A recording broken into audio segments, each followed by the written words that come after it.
بسم الله الرحمن الرحيم. وعلى آله وصحبه ومن وفاه. أما بعد، فيا عباد الله، أوصي نفسي وإياكم بتقوى الله فقد فاز المتقون فلا تموتن إلا وأنتم مسلمون. فقال تعالى: يا أيها الذين آمنوا اتقوا الله حق تقاته ولا تموتن إلا وأنتم مسلمون. وقال: يا أيها الناس اتقوا ربكم الذي خلقكم من نفس واحدة وخلق منها زوجها وبث منهما رجالا كثيرا ونساء واتقوا الله الذي تساءلون به والأرحام إن الله كان عليكم رقيبا. Bapak Ibu, saudara-saudariku dan pemirsa Akhir TV dimanapun Anda berada, alhamdulillah, di antara sekian aktivitas kehidupan yang Allah berikan kesempatan pada kita menjalaninya, hari ini adalah kesempatan sisa hidup kita yang kita mohonkan pada Allah Subhanahu wa Ta'ala. Semoga Allah berkenan memberikan bimbingan kehidupan di hari ini, sehingga hari ini bisa lebih baik dibandingkan dengan hari-hari sebelumnya. Syukur pada Allah, di antara sekian hamba yang tengah berada di kesibukan di hari ini, ada yang tengah berada di jalan. Saya dari Palembang tadi, subuh pesawat sudah padat. Kemudian di jalan, pergerakan cukup luar biasa.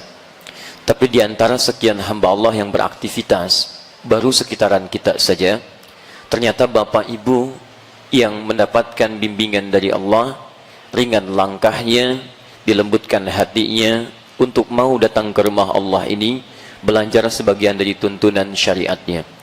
Kalau bukan Allah yang langkahkan dan ringankan ibu bapak datang ke sini, mustahil bisa hadir di sini. Padahal suasana hari ini, Ahad, bisa kita gunakan untuk mengerjakan yang santai dalam kehidupan. Ada yang sedang tamasya, ada yang sedang berlibur. Bahkan dari Jumat kemarin, nyaris ada kemacetan yang luar biasa antara jarak Karawang sampai Kebonjeruk. Dari sekian itu semua, ternyata Masya Allah, kalau bukan sayangnya Allah kepada Bapak Ibu sekalian, mustahil ada keringanan langkah menuju kemari. Karena itu saya memberikan pesan yang kuat. Kalau Allah sudah turunkan rasa sayangnya kepada kita, jangan pernah ditinggalkan, karena tidak mudah lagi untuk bisa meraihnya.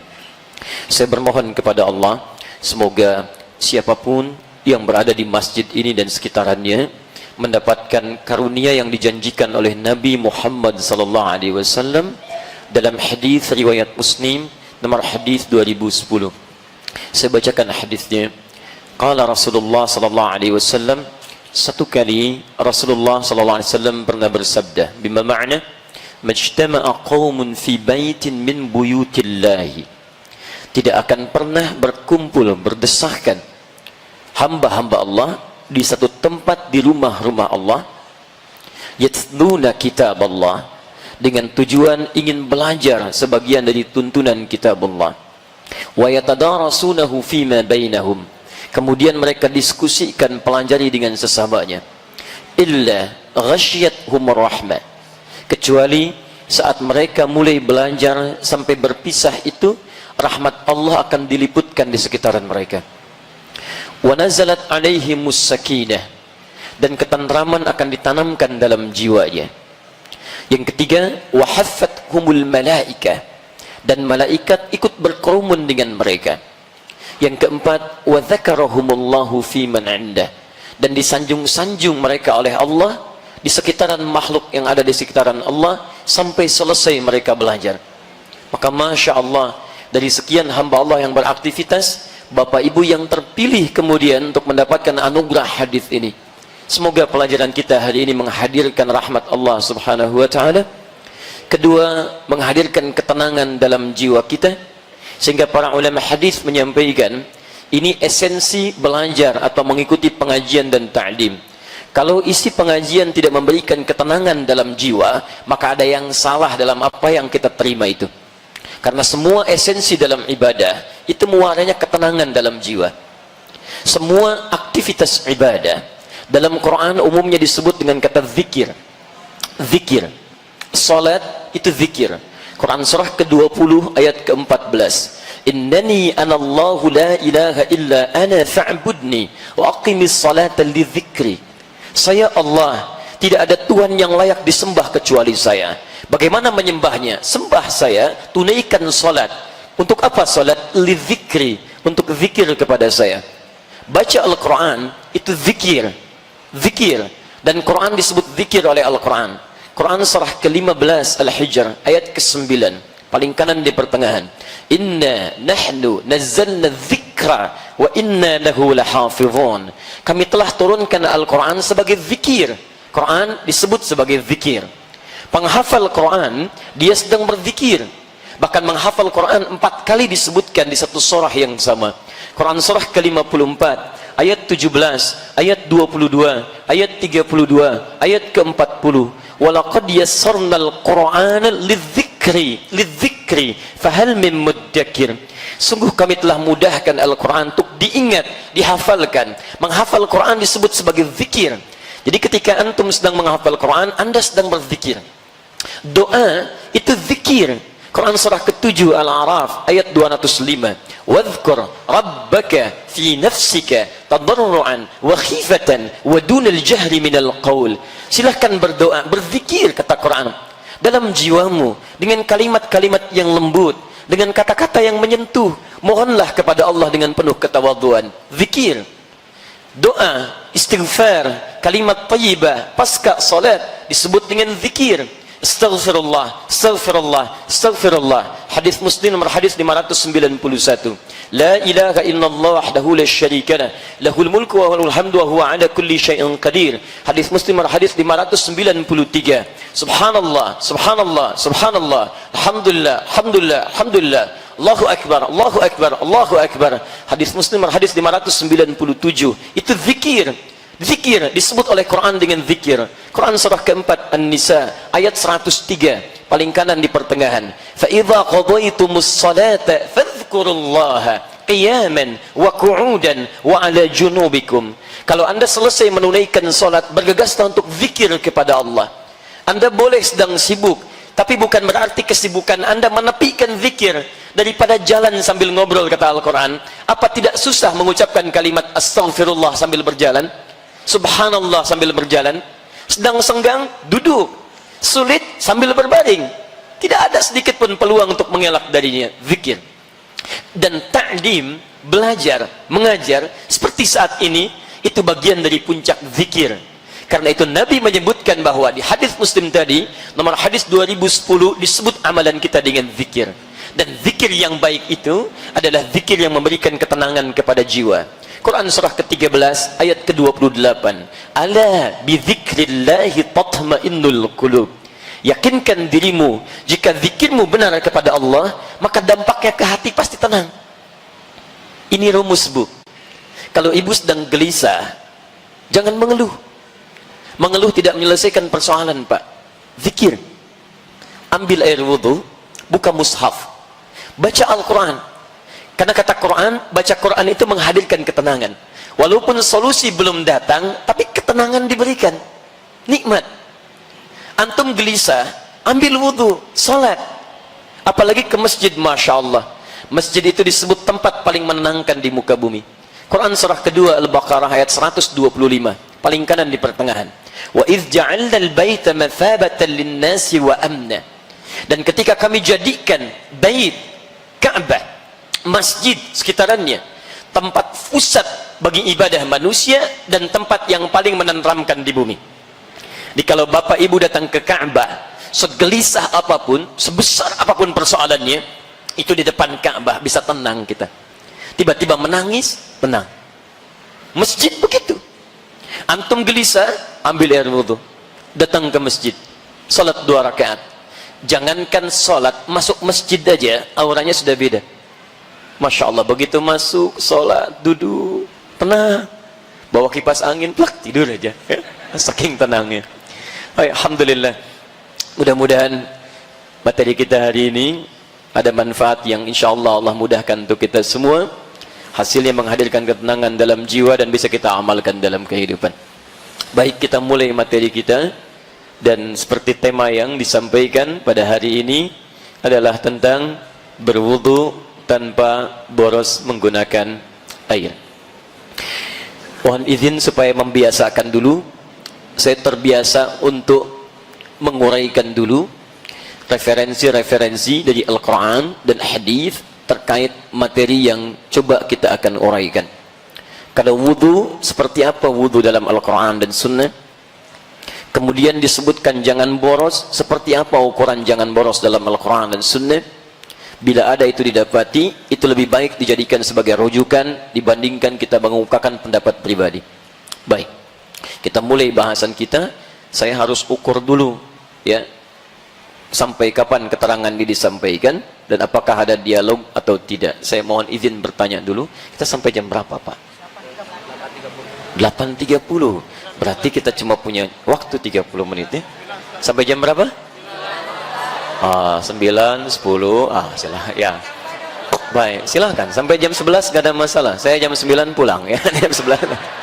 Untuk penyampaian materi sampai 8.30. Baik, materi 8.30, selebihnya diskusi. Baik, tanya jawab sampai jam 11. Asal Ustaz tetap di sini. Baik. Bismillah, kita mulai.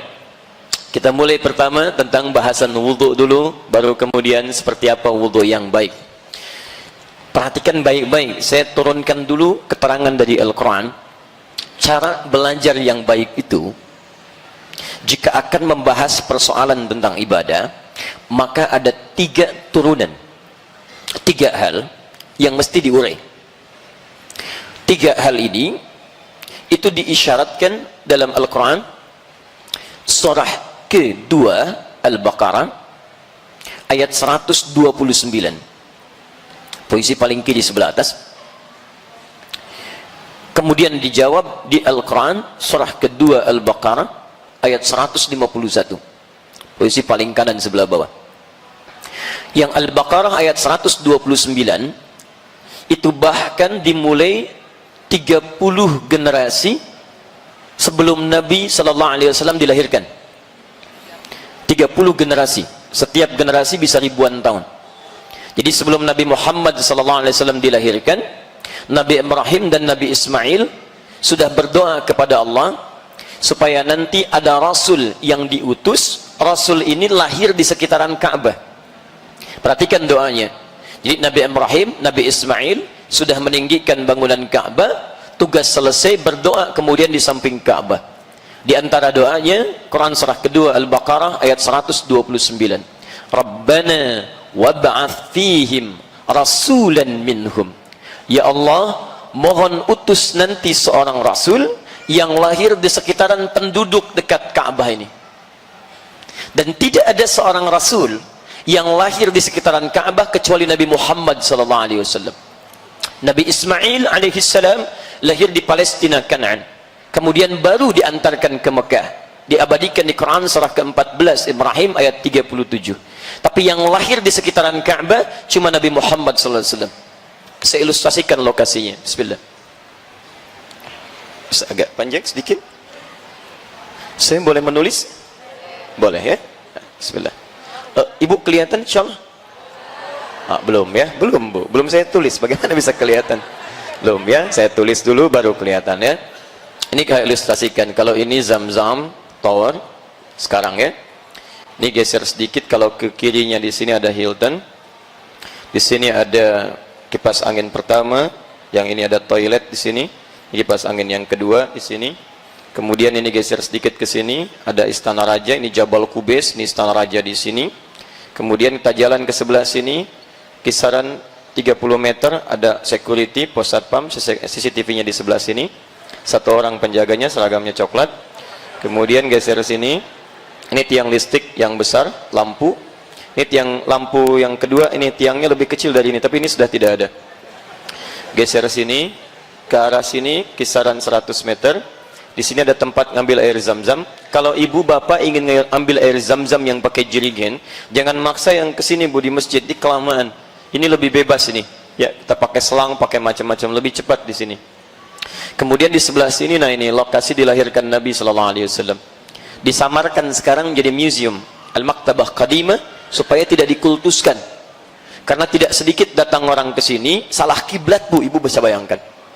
Kita di sini di Pondok Indah sudah benar kiblatnya, Ada orang ke Mekah, sudah tahu kiblatnya Ka'bah di sini, sholatnya bisa menghadap ke sini. Karena itu oleh pemerintahan setempat, kemudian ini disamarkan jadi perpustakaan atau museum, kemudian dikasih peringatan di sini, pojok sebelah kanan, di sini ada gambar, ada orang sholat, ada yang ruku, ada yang ngelap-ngelap, kemudian dicoret tanda silang, kemudian ada bacaan di atasnya, ya, dilarang untuk beribadah menghadap ke sini. Ini tidak benar. Dituliskan pakai bahasa Arab, bahasa Inggris, bahasa India, Urdu, plus bahasa Indonesia. Jadi orang Indonesia pun ada yang pernah salah, ya. Makanya ditulis pakai bahasa Indonesia. Buktinya nggak ada bahasa Jepang karena tidak ada orang Jepang salah ke sini. Baik, ini geser, ini di sini ada bukit, matahari terbit dari sini, sinarnya ke sini. Ya, jadi matahari terbitnya di atas rumah Nabi lewat sini, bulan juga terbitnya di atas rumah Nabi, adanya di atas rumah Nabi malamnya. Di siang malam itu bercahaya. Saya bisa sampaikan ini karena saya sendiri datang ke situ dari mulai terbit matahari saya perhatikan sampai dengan malamnya. Ke sini kemudian ada terminal Mahbas Al-Jin, ya, kemudian ke sini ada bukit lagi panjang. Nah, ini pusat niaganya Sayyidah Khadijah. Saking kayanya satu bukit segini. Menikah dengan Nabi, di sini kemudian ada pintu Marwah, di sini ada toilet sekarang, di sini ada posisi rumah Nabi setelah berumah tangga. Geser sedikit, tarik lurus ke sini, ini cahaya matahari ke sini, di sini ada tangga ke bawah. Ada tangga di sini, ini yang pakai eskalator, di sini ada penjaga polisi, ada bangku satu warna merah. Turun. Ini Babus Salam. Di sini pintu Babul Ali, di sini rumahnya Abbas bin Abdul Muttalib. Lahirnya di sini Ka'bah. Jadi kalau Bapak Ibu masuk dari sini, ya, kalau ingin tawaf sunnahnya masuk dari sini, turun. Ini Babus Salam. Ini Anda tinggal lurus, di sini Bukit Safa, langsung ketemu dengan Hajar Aswad. Ini tidak perlu belok-belok lagi. Kalau Anda dari sini masuknya, maka nanti akan bergeser, muter dulu ke sini dulu, balik lagi ke sini, baru turun, baru ke sini lagi. Ya, jadi kalau bisa masuk lewat sini lebih baik karena langsung bertemu dengan Al-Hajar Al-Aswad. Ya, ini saya sebutkan Hilton tadi, di sini kediaman sahabat Abu Bakar radhiyallahu taala anhu. Ini toilet pertama, yang ini toilet, ini kipas angin satu, ini kipas angin dua. Yang di sini parlemen Quraisy dulu. Ya, yang di sini mereka merencanakan pembunuhan terhadap Nabi. Di sini ada Abu Jahal, Abu Lahab dan abu-abu yang lainnya yang tidak baik. Jadi yang lahir di sekitaran Ka'bah hanya Nabi Muhammad sallallahu alaihi wasallam. Dan uniknya, ini yang paling menarik. Sejak masa Nabi Ibrahim dan Nabi Ismail alaihi wassalam, keduanya sudah berdoa di samping Ka'bah supaya Rasul yang diutus ini membawa 4 misi. Di antara 4 misi ini, 3-nya itu manhaj dakwah. Cara Nabi menyampaikan pengajarannya supaya bisa diterima dan dipraktikkan oleh umatnya, plus berdampak dalam kehidupannya. Jadi bukan sekedar diterima, tapi ada dampak dalam kehidupan. Awas, hati-hati. Kalau Bapak Ibu kemudian belajar sesuatu, hanya menerima pengetahuan saja, tapi tidak ada dampak dalam aplikasi, ya, keilmuan yang didapatkan, itu ada yang salah dalam cara belajarnya. Nanti kita lihat, ya, kita lihat. 3 ini, 1, yatslu alaihim ayatika, menyampaikan kepada umatnya ayat-ayatmu, dalil dari Al-Quran. Jadi Nabi dilarang oleh Allah menyampaikan pesan-pesan ibadah kecuali merujuk kepada dalil.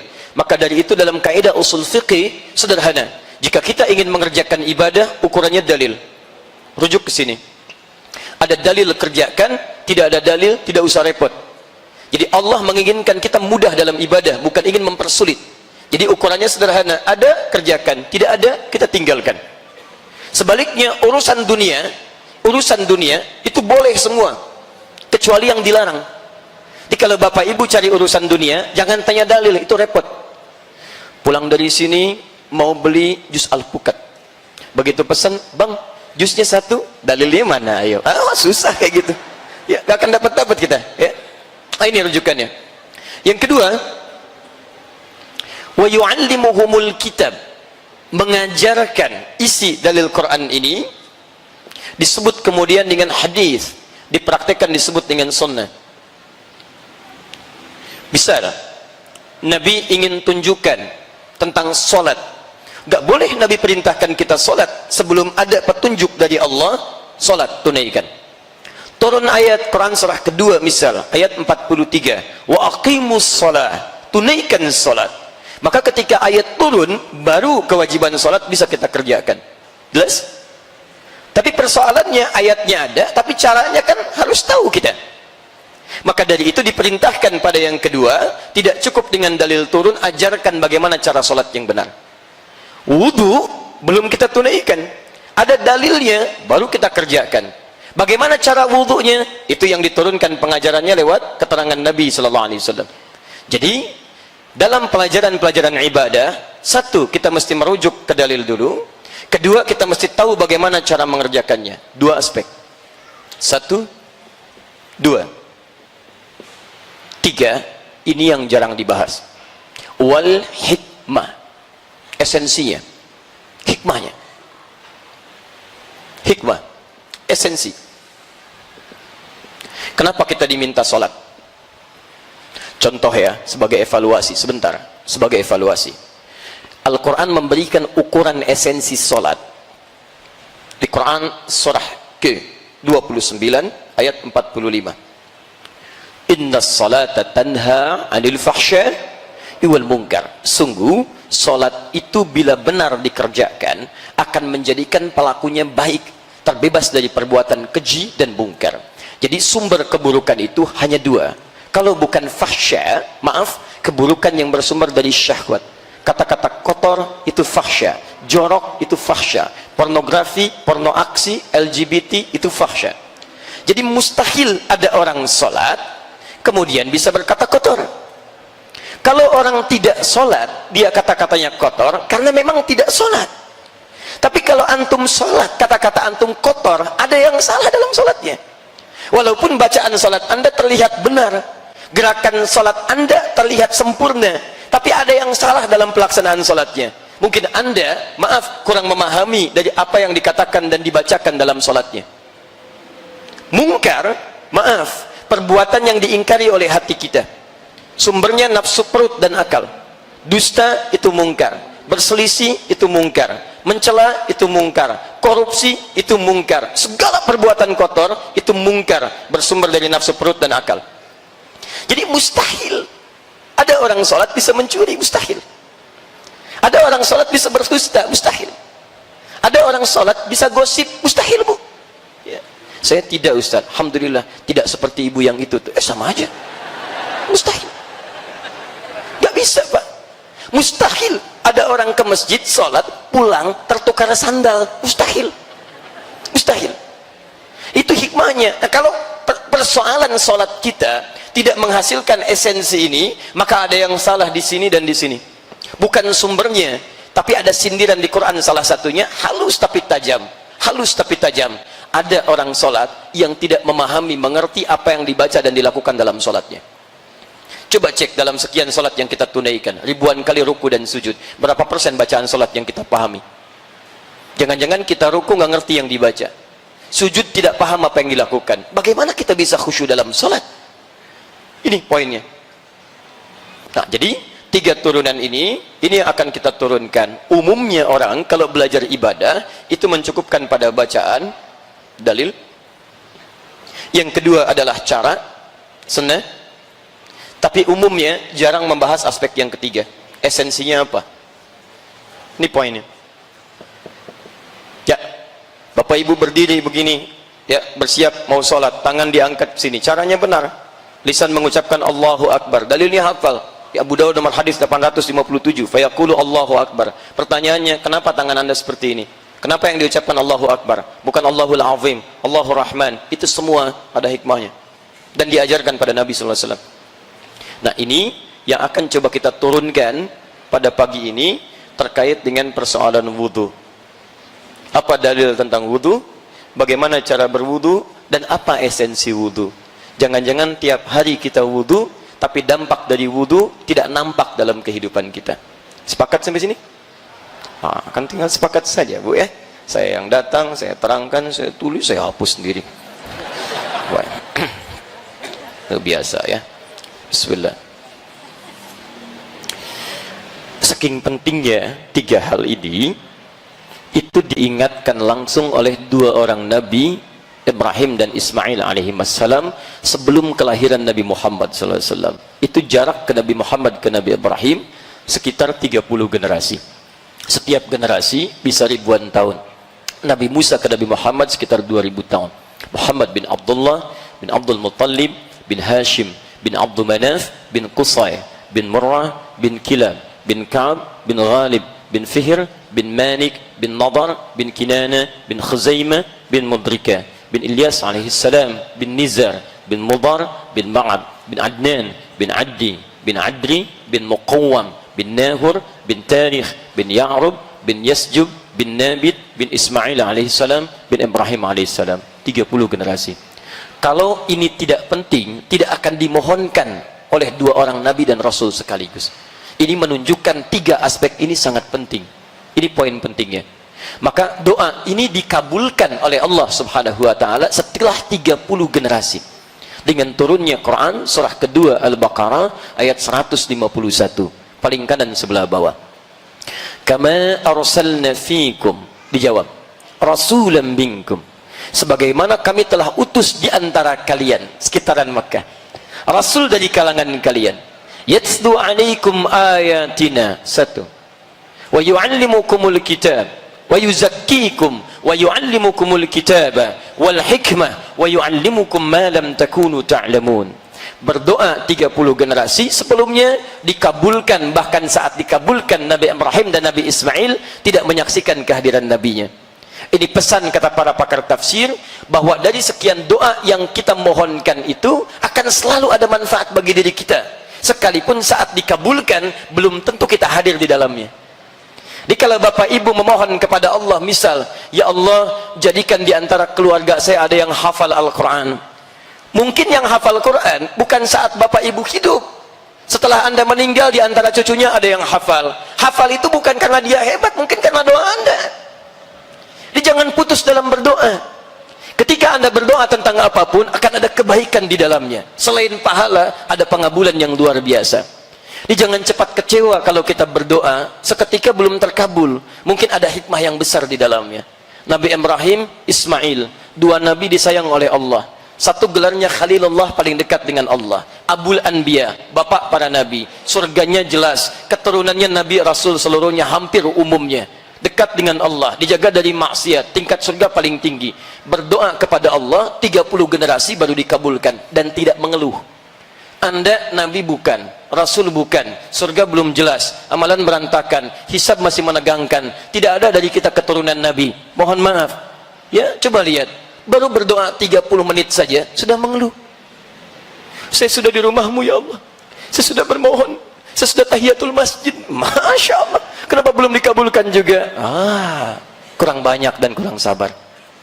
Yuk kita turunkan. Pertama, dalil. Bismillah. Wudu yang tidak boros. Dalilnya kita turunkan. 1, kita ambil dari Al-Quran dulu. Pertama, Quran surah ke-5 Al-Maidah ayat yang ke-6, posisi paling kiri sebelah atas. Kemudian kaitan ini nanti ditafsir di Al-Baqarah, Quran surah kedua ayat 222, paling kanan di pertengahan di ujung ayatnya. 3, kita ambil turunan ini kemudian ke boros dulu, Quran surah ke-7 ayat 31. Kemudian kita turunkan lagi pada aspek ampunannya, Quran surah ketiga ayat ke-31. Puncak paling tingginya kita ambil di Quran surah ke-39 Az-Zumar ayat 53. Ini sekarang ke caranya, sunnah Nabi. Kita ambil hadisnya. Pertama, hadis riwayat Ibnu Umar dalam Sahih Muslim. Nomor hadis kita ambil dulu yang 224. Kemudian hadis riwayat Muslim terkait dengan hukum di 225. Caranya kita ambil hadis riwayat Al-Bukhari yang cara spesifik dulu. Nomor hadis 744. Detil yang ini kita temukan juga di hadis riwayat Muslim dulu. Kita ambil nomor hadis 246. Ini pun ditemukan di Al-Bukhari, hadis riwayat Al-Bukhari. Nomor hadis 136. Ini riwayat Utsman bin Affan radhiyallahu taala anhu. Yang ini 744 ditemukan juga di hadis riwayat Muslim. Nomor hadis 397 riwayat Abu Hurairah radhiyallahu taala anhu. Kisahnya ada di kitab Subulus Salam karangan Imam As-San'ani yang berbahasa Arab di jilid kedua halaman 31. Paragraf kedua posisi paling kanan sebelah atas di kitabnya. Kemudian kita turunkan yang ini lagi, hadis riwayat Muslim, esensinya terakhir, hikmahnya. Hadis 244. Ini ada turunan dari catatan Syekh Muhammad Nasiruddin Al-Albani di kitab Silsilah Al-Hadits As-Sahihah. Karya Syekh Muhammad Nasiruddin Al-Albani, nomor hadis 6048. Ya. Sampai di sini pelajaran kita insyaallah. Setannya, ada setan khusus menggoda orang wudu. Hati-hati. Nanti kita bahas ya. Mudah-mudahan cukup waktunya. Kita ambil dulu aspek setannya di Quran surah kedua ayat 168 paling kanan sebelah bawah. Setan itu tugasnya menggelincirkan. Quran surah kedua ayat ke-36 seperti menggelincirkan Adam. Janji kepada Allah untuk menggoda. Quran surah keempat ayat 119. Dia berasal dari iblis. Quran surah kedua ayat 34. Iblis asalnya dari jin. Quran surah ke-18 ayat ke-50. Dan jin tidak nampak. Itu masalahnya. Quran surah ke-15 ayat 27. Ya. Ini materi kita. Waktu saya tinggal 15 menit lagi.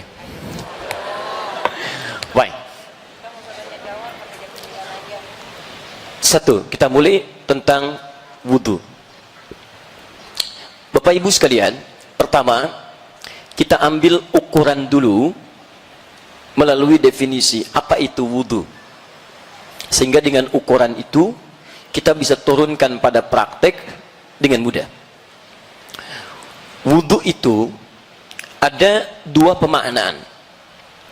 Satu, pemaknaan secara bahasa. Kedua, pemaknaan secara tafsir bahasa. Jadi ada pengertian secara bahasa murni, ada pemaknaan secara tafsir bahasa yang diambil dari keterangan Al-Quran dan Hadis. Secara bahasa, wudu itu disebut dengan an-nazafah, al-husnu wan-nazafah, bersih dan indah. Bersih dan indah secara bahasa. An-nazafah, bersih dan indah. Diharapkan dengan orang ketika berwudu, dengan wudu itu maka semakin bersih tampilan dirinya dan nampak indah dalam penampakan perilakunya. Kenapa saya sebut dengan penampakan perilaku? Karena kalimat keindahannya bukan menggunakan kata jamalah tapi husnun. Ingat, kata husnun dalam bahasa Arab itu menggambarkan keindahan dari aspek akhlak, perilaku, bukan tampilan fisik. Kalau tampilan fisik itu orang Arab menyebutnya dengan jamalah. Jamalah dari kata jamalah, jamalun, seperti ini. Kalau pakai sifat pakai ta, ini artinya ganteng, cantik, keindahan secara fisik. Tapi pakai alif Pak ya, jamal. Jamal, kalau alifnya dibuang, Jamal, ini unta. Ya. Siapa nama Bapak? Jamal. Masya Allah. Begitu umrah, di visa dituliskan tanpa alif lagi, Jamal begini. Dia yang repot. Begitu masuk kemudian proses imigrasi, itu bengong petugasnya. Pakai alif, Jamal. Kalau ini melekat pada seseorang, kalau laki-laki misalnya, maka berubah jadi Jamil namanya. Jamil, ya, yang mengambil sifat ini ya pada tampilan fisik, laki-laki ganteng, jamil. Misal namanya Saiful, sifatnya ini, jadi Saiful Jamil. Tapi kalau yang tampak keindahan itu dari aura kebaikan, kelihatannya seperti biasa bagi kalangan sementara orang. Ukuran cantik dan gantengnya tidak terlampau tinggi, tapi akhlaknya mulia. Nah, itu dalam bahasa Arab disebutnya bukan jamil jamal lagi, tapi husnun. Husnun. Sifat orangnya disebut dengan hasan, perempuannya disebut dengan hasanah. Jadi kalau bapak ibu ingin jadikan laki-laki kepada perempuan, tinggal tambah tak di ujungnya. Muslim tambah tak, perempuan muslimah. Mukmin perempuan mukminah. Soim perempuan, kan? Itu. Nah, orang wudu itu, maaf ya, lihat baik-baik. Jadi sifat wudu itu dari segi bahasa sudah jelas. Bukan sekedar menghadirkan kebersihan dalam fisik. Mohon izin, maaf. Wajah dibersihkan, bersih luarnya, tapi apakah kebersihan wajah itu memancarkan akhlak yang mulia di wajah? Kalau antum bersih wajahnya tapi suram senyumnya, tidak ada akhlak kebaikan di wajahnya, ada yang salah dalam wudunya. Tangan dibasuh bersih, tapi kebersihan tangan secara fisik tidak mencerminkan kebaikan perilakunya. Maaf, kotor juga, mengerjakan hal yang dilarang, ada yang salah dalam wudunya. Ini baru aspek bahasa. Karena itu dalam penafsiran bahasa ini oleh para ulama, kalimatnya dispesifikan.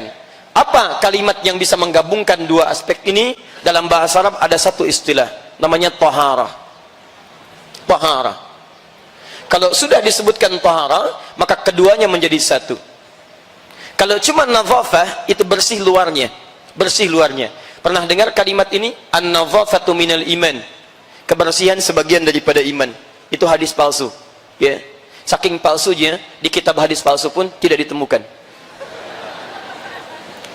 Orangnya disebut dengan nazif, ini nadhafah, ya. Hati-hati, ini walaupun sederhana, ini penting. Saking pentingnya, ini Spido susah menuliskan, mau habis tuh tintanya. Nah, jadi fokus teman-teman, lihat baik-baik. Ini memang agak banyak yang aneh sekarang, ya. Spido sulit mengulas, air sampai habis saking pentingnya tuh. Cuman gelasnya. Baik, alhamdulillah, biasa. Lihat, fokus ini. Jadi kalau disebutkan nadhafah, itu cuman luarnya. Antum kalau ingin bersih-bersih luar, jangankan orang Islam, non muslim juga bisa mengerjakan itu. Anda bersihkan tangan, yang lain bersihkan tangan. Anda bersihkan wajah, yang lain cuci muka. Apa bedanya Anda dengan yang lain? Karena itu dirubah pengertiannya, diarahkan pada petunjuk yang benar. Wudu itu tidak sekedar menjadikan kebersihan secara fisik, tapi juga ada makna taharah di sana.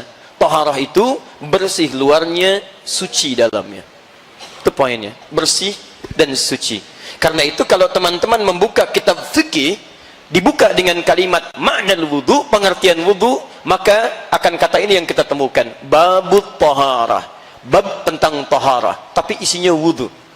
Dari mana para ulama memutuskan kalimat taharah? Bukan sembarangan, dari keterangan Nabi SAW, tercantum dalam hadis riwayat Muslim nomor hadis 224. Ini riwayatnya Ibnu Umar, Abdullah bin Umar radhiyallahu taala anhuma, anaknya Umar bin Khattab. Kemudian yang kedua hadis riwayat Muslim nomor hadis 225, riwayatnya sahabat Abu Hurairah radhiyallahu taala anhu. Lihat kalimatnya. Yang pertama, qala Rasulullah sallallahu alaihi wasallam, la tuqbalu salatun min ghairi tuhurin wala sadaqatun min ghululin. Tidak akan pernah diterima solat seseorang tanpa bertaharah. Taharah yang dimaksudkan wudu. Di Nabi pun menyebut wudu dengan kata taharah. Artinya kalau ada seseorang solat tidak mengerjakan wudu dulu, maka solatnya tidak akan diterima oleh Allah Subhanahu wa taala. Khusyuk solatnya sampai menangis, masya Allah. Bacaannya syahdu sampai salam. Cuman sayang nggak wudu, ya. Maka solatnya tidak diterima oleh Allah Subhanahu wa taala. Tapi Anda mesti hati-hati. Hati-hati, nanti saya tunjukkan dalam praktek. Nabi menyebut dengan kata tuhurun, bukan nadhafatun. Artinya wudu ini tidak biasa. Jadi kalau Anda cuma basah-basah, tapi saat sholat perasaan Anda kotor, tidak bersih dengan basuhan wudunya, sholatnya pun akan bermasalah. Bahkan turun ayat Quran di sini. Fawailul lil musallin, celaka orang sholat. Anda bisa bayangkan, orang sholat masih celaka, apalagi yang tidak sholat. Sholat masih celaka, apalagi yang tidak sholat. Tapi siapa yang celaka dari orang sholat itu? Bukan semua orang sholat. Alladzina hum an sholatihim sahun, yang lalai dalam sholatnya. Apa bentuk lalainya? Alladzina hum yura'un, yang saat sholatnya ingin dilihat. Siapa yang lihat? Orang lain, bukan Allah. Emang dia aja yang bisa ke masjid, saya juga bisa, nanti saya tunjukkan kepada dia. Jadi motivasi ke masjidnya bukan ingin sholat, ingin orang lain tahu bahwa saya pun bisa ke masjid. Nah, ketika dia berangkat ke masjid padahal dia wudhu, dia bersihkan, tapi sayang hanya membersihkan aspek luarnya, dalamnya kotor. Karena itu ketika dia sholat membawa sifat riya, itu yang bermasalah. Mohon izin Bu ya, ibu hati-hati dengan sifat riya, sangat bahaya Pak. Riya itu selain menghadirkan dosa, sekaligus menghanyutkan amal seketika, habis seketika. Infak riya, habis. Haji umrah riya, habis. Dalilnya Quran surah kedua ayat 264, paling kiri sebelah bawah. Ya ayyuhalladzina amanu la tubtilu shadaqatikum bil manni wal adza kalladzi yunfiqu malahu ria'an nas. Hei orang-orang beriman, jangan kamu gugurkan, batalkan amalan-amalan kebaikan yang telah engkau tenun dengan lelah. Satu disebut batal amalnya, gugur. Kalladzi yunfiqu malahu ria'an nas, seperti orang infak yang riya. Awas, perbuatan disebut dengan mengganggu dan merusak. Manna wal adza, itu merusak. Satu, gugur amal. Kedua, merusak sekaligus keadaan amal. Awas, hati-hati. Contohnya apa? Riya. Famathaluhu kamathali safwanin alaihi turabun fa asabahu wabilun fatarakahu salda. Yang seperti itu habis seperti dihanyutkan air bah seketika. Batal, hanyut, habis, rusak. Wallahu la yahdil qaumil kafirin. Dan Allah tidak memberikan petunjuk kepada orang kafir, diserupakan dengan perbuatan orang kafir. Ya, nggak ada nilainya. Dan lebih capek daripada orang kafir. Orang kafir tidak sholat, nggak ada nilainya. Antum sholat, nggak ada nilainya. Lebih capek kan? Makanya Allah beri petunjuk, lelah, capek. Ini musim-musim umrah nih, jangan sampai muncul riya. Sudah capek, keluar biaya, keluar tenaga, keluar waktu, nggak ada nilainya. Nggak ada nilainya. Hati-hati. Tidak salah kalau kita ingin ngundang, minta doa dan sebagainya. Tapi riya jauhkan. Dan ngundang bagus-bagus, Bapak Ibu sekalian. Insya Allah saya mau berangkat umrah. Mohon saya didoakan. Saya banyak salah, minta maaf. Ini umrah pertama kami dalam kehidupan. Mungkin juga yang pertama di komplek ini ya. Pak RW belum umrah, Pak RT belum umrah. Kami doakan Pak di Mekah supaya semua bisa umrah. Masya Allah, habis. Nih, ya. Jadi sekarang lihat baik-baik. Orang yang wudunya benar, maka semua Sallallahu Alaihi Wasallam, maka dia salat di samping Nabi Sallallahu Alaihi Wasallam. Ilustrasinya demikian. Wan nabiyyu fi nahiyatin ukhra min al-masjid, dan Nabi di sisi lain di masjid. Jadi ini orangnya salat, ini Nabi posisi di sini. Falamma sallama yaminan wa shamala, tatkala selesai salatnya, dia salam ke kanan dan ke kiri. Thumma atan nabiyya sallallahu alaihi wasallam, dia mendatangi Nabi sallallahu alaihi wasallam. Faqala assalamu alayka ya Rasulullah, dia berkata assalamu alayka ya Rasulullah. Faqala lahu Rasulullah sallallahu alaihi wasallam, maka menjawab kepadanya Rasulullah sallallahu alaihi wasallam, wa alaikassalam wa rahmatullah. Waalaikumsalam warahmatullah, irji' salli fa innaka lam tusalli. Silahkan anda salat lagi karena anda belum salat. Padahal sudah salam. Fa'ada salatahu 3 maratin, maka dia mengulang salatnya sampai 3 kali. Faqala lahu an-nabiy sallallahu alaihi wasallam mithla ma kana. Namun Nabi tetap mengulang kalimat serupa. Anda salat lagi karena anda belum salat. Anda bisa bayangkan, sudah 3 kali salat. Orang ini sahabat, salat dekat Nabi di masjid Nabi. Kata Nabi setelah salam, anda belum salat. Faqala, maka dia berkata, ya Rasulullah, ma uhsinu ghairah. Ya Rasulullah, saya nggak bisa lebih baik lagi daripada yang tadi. Alimni, tolong ajarkan saya. Nah, ketika Nabi mendengar kalimat itu, maka beliau kemudian bersabda, faqala idza qumta ila shalah, kalau salat kamu ingin sempurna. Lihat ibu bapak sekalian, kalau tidak penting masalah ini, mustahil Nabi meminta mengulang. Kalau salat kamu ingin sempurna, asbighul wudu, mulai dengan menyempurnakan wudu dulu. Begini caranya, diajarkan dari awal sampai akhirnya. Thumma istaqbilul qiblah, baru menghadap ke arah kiblat. Begini caranya. Fakabbir, kemudian bertakbir, begini caranya sampai dengan salamnya. Nah, kata para ahli hadis, kalau hadis ini langsung memulai kepada salatnya, misal kata Nabi, idza qumta ila shalah istaqbilul qiblah, kalau ingin sempurna salatnya langsung menghadap kiblat. Kalau kalimat hadisnya menunjuk pada salatnya langsung, ini menunjukkan wudunya sudah sempurna. Tapi ketika kalimat arahan Nabi dimulai dengan sempurnakan wudu, begini caranya, kata para ahli hadis, orang ini sudah punya masalah sejak wudunya. Kalau wudunya tidak punya masalah, mustahil Nabi menyinggung wudunya. Dan kata para ahli fiqih, ini menunjukkan wudu akan berdampak pada benar tidak salatnya. Bapak ibu pulang ke rumah, lihat anaknya bagaimana saat berwudu. Kalau wudunya sudah keliru, pasti salatnya akan berantakan. Saya mohon sebesar-besarnya, kalau Anda bisa mengajarkan yang benar, jangan ajarkan yang salah, Pak. Kasihan. Maka dia akan tumbuh dengan cara yang keliru. Nah, sekarang bagaimana cara wudu yang benar? Ini yang coba kita turunkan dari ayat Al-Quran plus keterangan Nabinya. Saya agak sedikit percepat. Saya mohon izin dulu. Boleh saya lengkapi dulu? Alhamdulillah. Fokus teman-teman sekalian. Satu, aturan pertama, ada 4 pokok. Ini kita masih di sini. Ada 4 pokok yang diprioritaskan untuk dibasuh dalam wudu.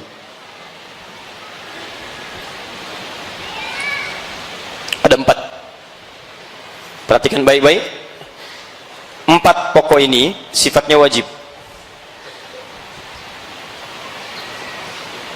Bila Anda memiliki air yang sangat terbatas, tidak terlampau banyak, di perjalanan tidak menemukan air yang cukup banyak, ukurannya hanya segelas ini misalnya, baik, dan Anda cukup untuk minum pada misalnya jatah air yang lain, atau misalnya ada gelas-gelas air untuk yang lain untuk minum. Ada sebagian bisa digunakan untuk wudhu, cuman segini volume airnya. Fokus. Maka jika masih ada air bisa digunakan, cukup membasuh yang 4 ini, maka jangan dahulukan tayamum. Dahulukan yang 4 ini dulu. Jelas ya? Maka dahulukan yang 4 ini dulu sebelum kita memilih untuk tayamum. Tayamum itu babnya belakangan.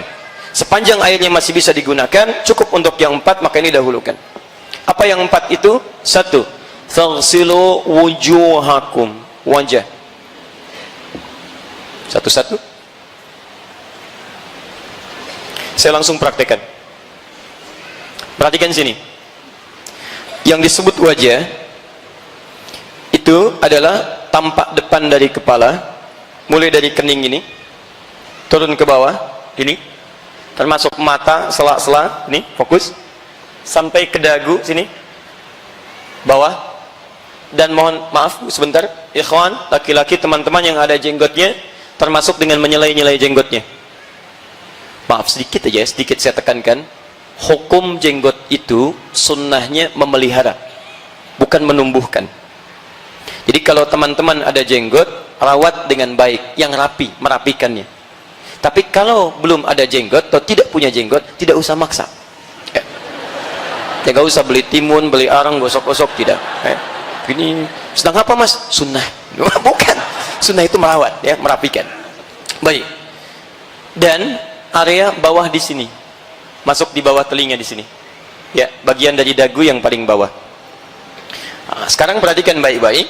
Saya mau simpan mic ini supaya mudah mempraktekkan dengan kedua telapak tangan. Fokus baik-baik. Dengar suara saya? Ya. Terdengar? Ya. Baik. Sekarang lihat baik-baik ya. Perhatikan.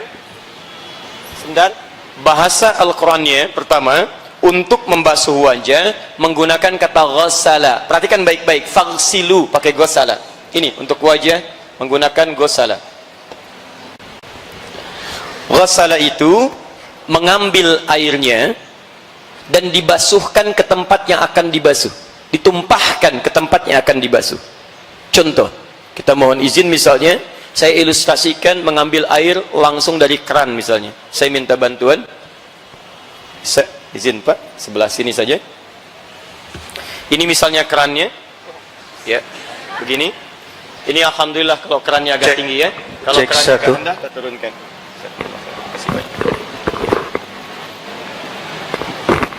Baik, fokus baik-baik. Ini misalnya kerannya. Kemudian kita akan berwudu. Lihat baik-baik. Ambil airnya. Saya belum bicara boros ya. Saya bicara ambil wudu dulu. Ambil airnya. Kemudian ghassala, tumpahkan di tempat yang akan dibasuh. Kemudian kita tumpahkan di wajah.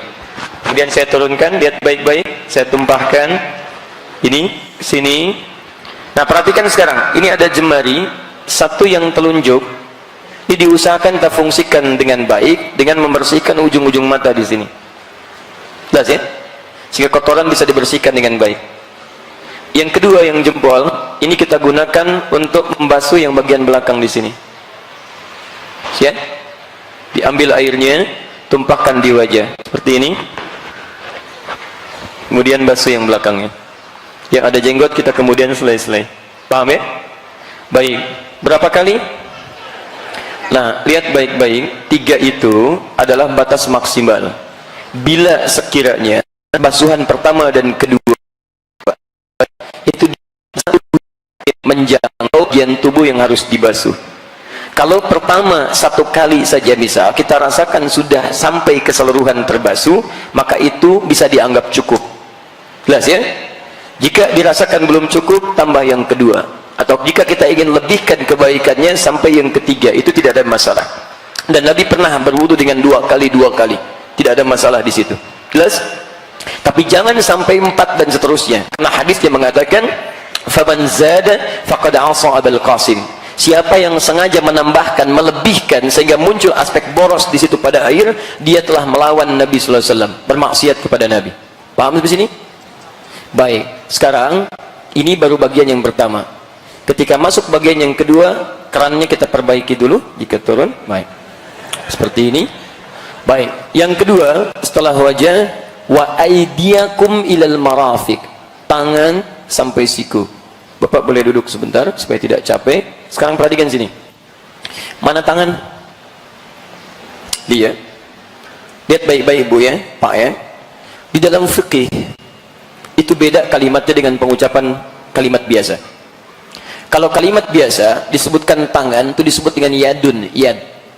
Dari sini ujung finger, jari-jari sampai ke sini. Ujung sini dekat ke bahu. Ini tangan, yad bahasa Arabnya, yad. Tapi kalau Anda nanti membaca dalam fikih, Masya Allah, diksi Al-Quran dan hadis itu spesifik ketika memerintahkan kita untuk mengerjakan sesuatu dengan tangan. Nah, akan disebutkan bagian fungsi-fungsi dan batasnya. Contoh, ini yadun sampai sini. Tapi kalau sampai sini, ini mirfaq namanya, siku. Jamaknya marofik. Kalau sampai sini, ini sa'id namanya, lengan. Kalau sampai sini, pergelangan, ini rusghun namanya. Kalau yang ini saja, ini kaffun namanya. Kalau yang ini saja, ini asabi' namanya. Kenapa saya terangkan kalimat-kalimat ini? Karena nanti kalau dalam fungsi fikih ibadah, itu akan spesifik disebutkan batas-batasnya. Misal, Anda sholat bertakbir. An-Nasa'i nomor hadis 886. Fawadha'a yadahul yumna 'alal yusra. Yadnya kaf. Maka letakkan telapak tangannya yang kanan di punggung yang kirinya. Letakkan di dada. Jadi begitu mengangkat, Allahu Akbar. Batasnya di sini. Boleh kata Nabi, rusghun, pergelangan ketemu pergelangan. Jadi di sini boleh, di sini juga. Pergelangan kanan bertemu pergelangan kiri di sini. Tapi mohon maaf ya, kalimatnya pakai fa. Fa itu cepat. Allahu Akbar. Bukan diukur. Allah. Amin. Boleh sa'id ke sini. Boleh sampai sini. Tapi dilarang mirfaq sampai sini. Ini dilarang oleh Nabi. Jangan bertakbir seperti orang sombong. Jangan bersedekap seperti orang sombong kata Nabi. Ini cuma kiasan. Dilarang kita sampai ke sini, sampai sini saja. Ya, kan kalau sedang ada proyek.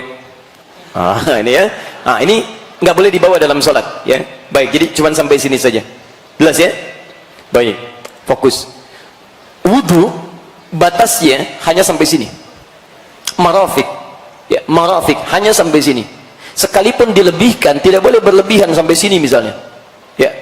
Melebihkan sedikit dari sini untuk memastikan jangkauan semua sampai siku kena, bukan ingin sekedar lebih lewat, bukan ya. Jadi batasnya sampai siku. Dan lihat bahasa Qurannya menggunakan ila. Ila itu harful goyah, memulai sesuatu sampai tujuannya, bukan dari tujuan ke asal, tapi dari asal ke tujuan. Kata Quran, basuh tangan sampai siku, asal tujuan, bukan tujuan ke asal.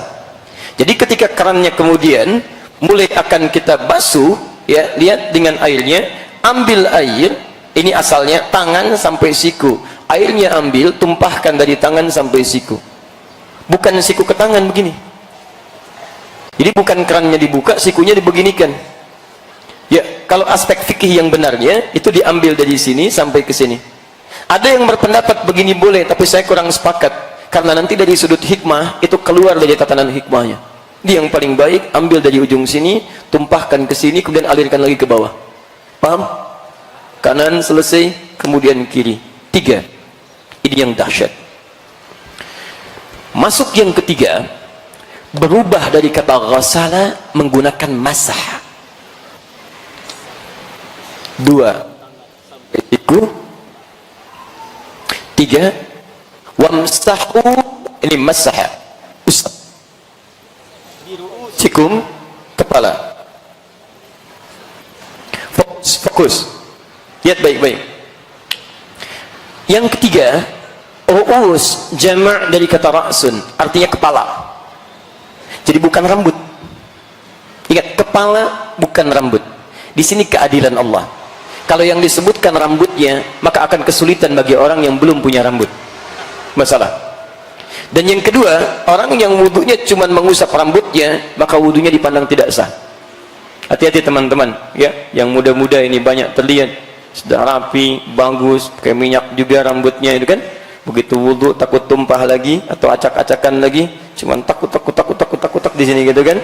Nah, itu wudunya tidak sah. Dampaknya salatnya pun tidak akan dihitung. Enggak bernilai salatnya. Maka yang dibasuh, diusap kepalanya. Ketika mengusap menggunakan masaha. Masaha itu bukan basuh tapi usap. Bedanya dengan yang pertama, kalau ghasala, ambil airnya, tumpahkan langsung. Ambil, tumpahkan langsung. Masaha tidak. Ambil airnya, kemudian kita tumpahkan dulu, baru kemudian kita usapkan pada apa yang akan diusap dari anggota wudu. Paham? Hebatnya, ini kalau bukan firman Allah. Mustahil kalimatnya begini. Mustahil. Ketika mengusap, tiba-tiba ditambah dengan ba wamsahu bi ru'usikum. Ba wamsahu bi ru'usikum. Lihat ya. Allah bisa berfirman begini, wamsahu ru'usakum, bisa. Tapi kenapa menggunakan ba? Ini rahasia besarnya. Huruf ba dalam standar bahasa Arab itu setidaknya ada 14 makna. 14 arti. Nanti lihat di kitabnya Mughnil Labib an Kutubil A'arib karya Ibnu Hisham Al-Ansari dari halaman 25 sampai halaman 59 disebutkan 14 makna dalam bahasa Arab. Ba dalam Bismillahirrahmanirrahim itu ba-nya punya makna sendiri. Ba dalam innamal a'malu binniyat, ba-nya punya makna sendiri. Ba dalam alaihissallahu bi ahkamil hakimin, ba-nya punya makna sendiri. Dan kenapa dalam ayat mengusap kepala menggunakan huruf ba? Setidaknya dari 14 itu ada 3 makna dari 14 itu. Satu, namanya istighraq. Istighraq itu artinya menunjuk pada sesuatu keseluruhan, luas pada umumnya. Kalau diterapkan pada wudu, artinya fokus baik-baik, ambil airnya, kemudian setelah itu tumpahkan begini, maka anda basuhkan dari depan sini sampai ke belakang. Ya. Nabi dikisahkan menerapkan bagian pertama ini, ngambil hatta adbara itu bagian belakang, ambil, usap dari depan ke belakang. Boleh kalau ingin dibalikan ke depan tidak ada masalah. Yang penting dari depan sampai ke belakang, umumnya keseluruhan. Maka ini makna ba yang pertama. Ba yang kedua disebutkan at-tahdid, at-tab'id, at-tab'id ma'at tahdid. At-tab'id ma'at tahdid. Jangan terjebak dengan istilah, yang penting Bapak Ibu paham. At-tab'id ma'at tahdid, yaitu menunjuk pada sebagian tapi ada batas. Sebagian tapi ada batasnya. Kata para ulama, batasnya di sini ubun-ubun. Jadi kalau anda misalnya ingin berwudu kemudian mengusap bagian kepala, dalam kondisi tertentu anda usap bagian ini pun sampai ubun-ubun, sudah sah wudunya. Jelas ya? Yang ketiga adalah at-tab'id min duni tahdid. Sebagian tapi nggak ada batas. Yang penting masuk bagian kepala. Fokus. Ini kepala bukan? Ini kepala. Ini kepala. Yang penting masuk bagian kepala, kita usap, sudah sah wudunya. Apa hikmahnya kenapa menggunakan huruf ba di sini? Karena tidak dalam setiap kondisi kita bisa mengusap kepala keseluruhan.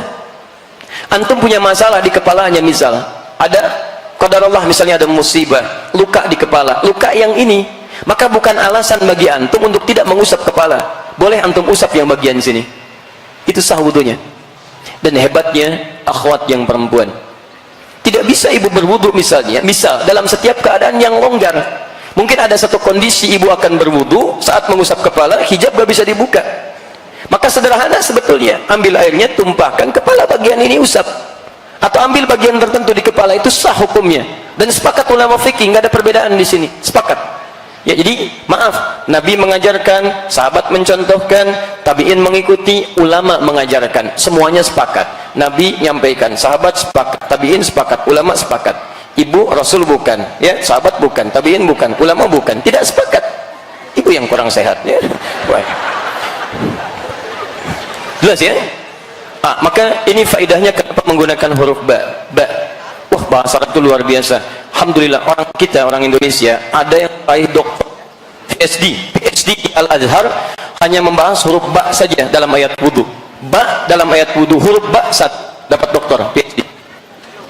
Silakan, masih ada huruf ta, huruf sampai ya. Nah, itu untuk kepala. Terakhir, yang keempat, wa arjulakum ilal ka'bain. Perhatikan baik-baik, Allah mengembalikan harakat dari i ke a. Tadi wamsahu biru'usi i, tapi ketika menyebut kaki kembali ke a. Wa arjulakum, ikut hukum sebelumnya. Ketika kalimatnya menggunakan a bukan i, berarti hukumnya diikutkan pada hukum yang awal. Wa aidiakum a, pakai a. Wa arjulakum a, berarti hukum membasuh kaki sama dengan hukum membasuh tangan. Artinya salah bukan masaha. Ini basuh kaki. Karena ghasala, maka prakteknya, mohon izin, mudah-mudahan teman-teman atau kamera bisa melihat dengan baik. Perhatikan baik-baik. Saya mohon izin, barangkali saya berikan contoh begini. Maaf, kaki saya mengangkat sedikit lebih tinggi, saya copot kaos kakinya. Perhatikan baik-baik. Yang basuh pertama, karena menggunakan ghasala, maka airnya diambil, ditumpahkan di kaki. Batas kakinya, mohon maafkan saya angkat agak tinggi ya supaya terlihat. Batas kakinya itu dari sini jemari bawah sampai ke pergelangan kaki di sini, mata kaki. Jelas ya? Baik, ini mata kaki sampai sini, sampai mata kaki, ingat batasnya. Ini rijlun sampai sini, ini rukbatun, ini ruswan, mankab. Ini mata kaki, ini lutut, ini paha. Awas, kenali baik-baik ya. Tadi kepala, tadi tangan, ya, sampai ke kaki. Kepala, pundak, lutut. Sekarang masuk ke sini. Lihat sekarang. Lihat, fokus.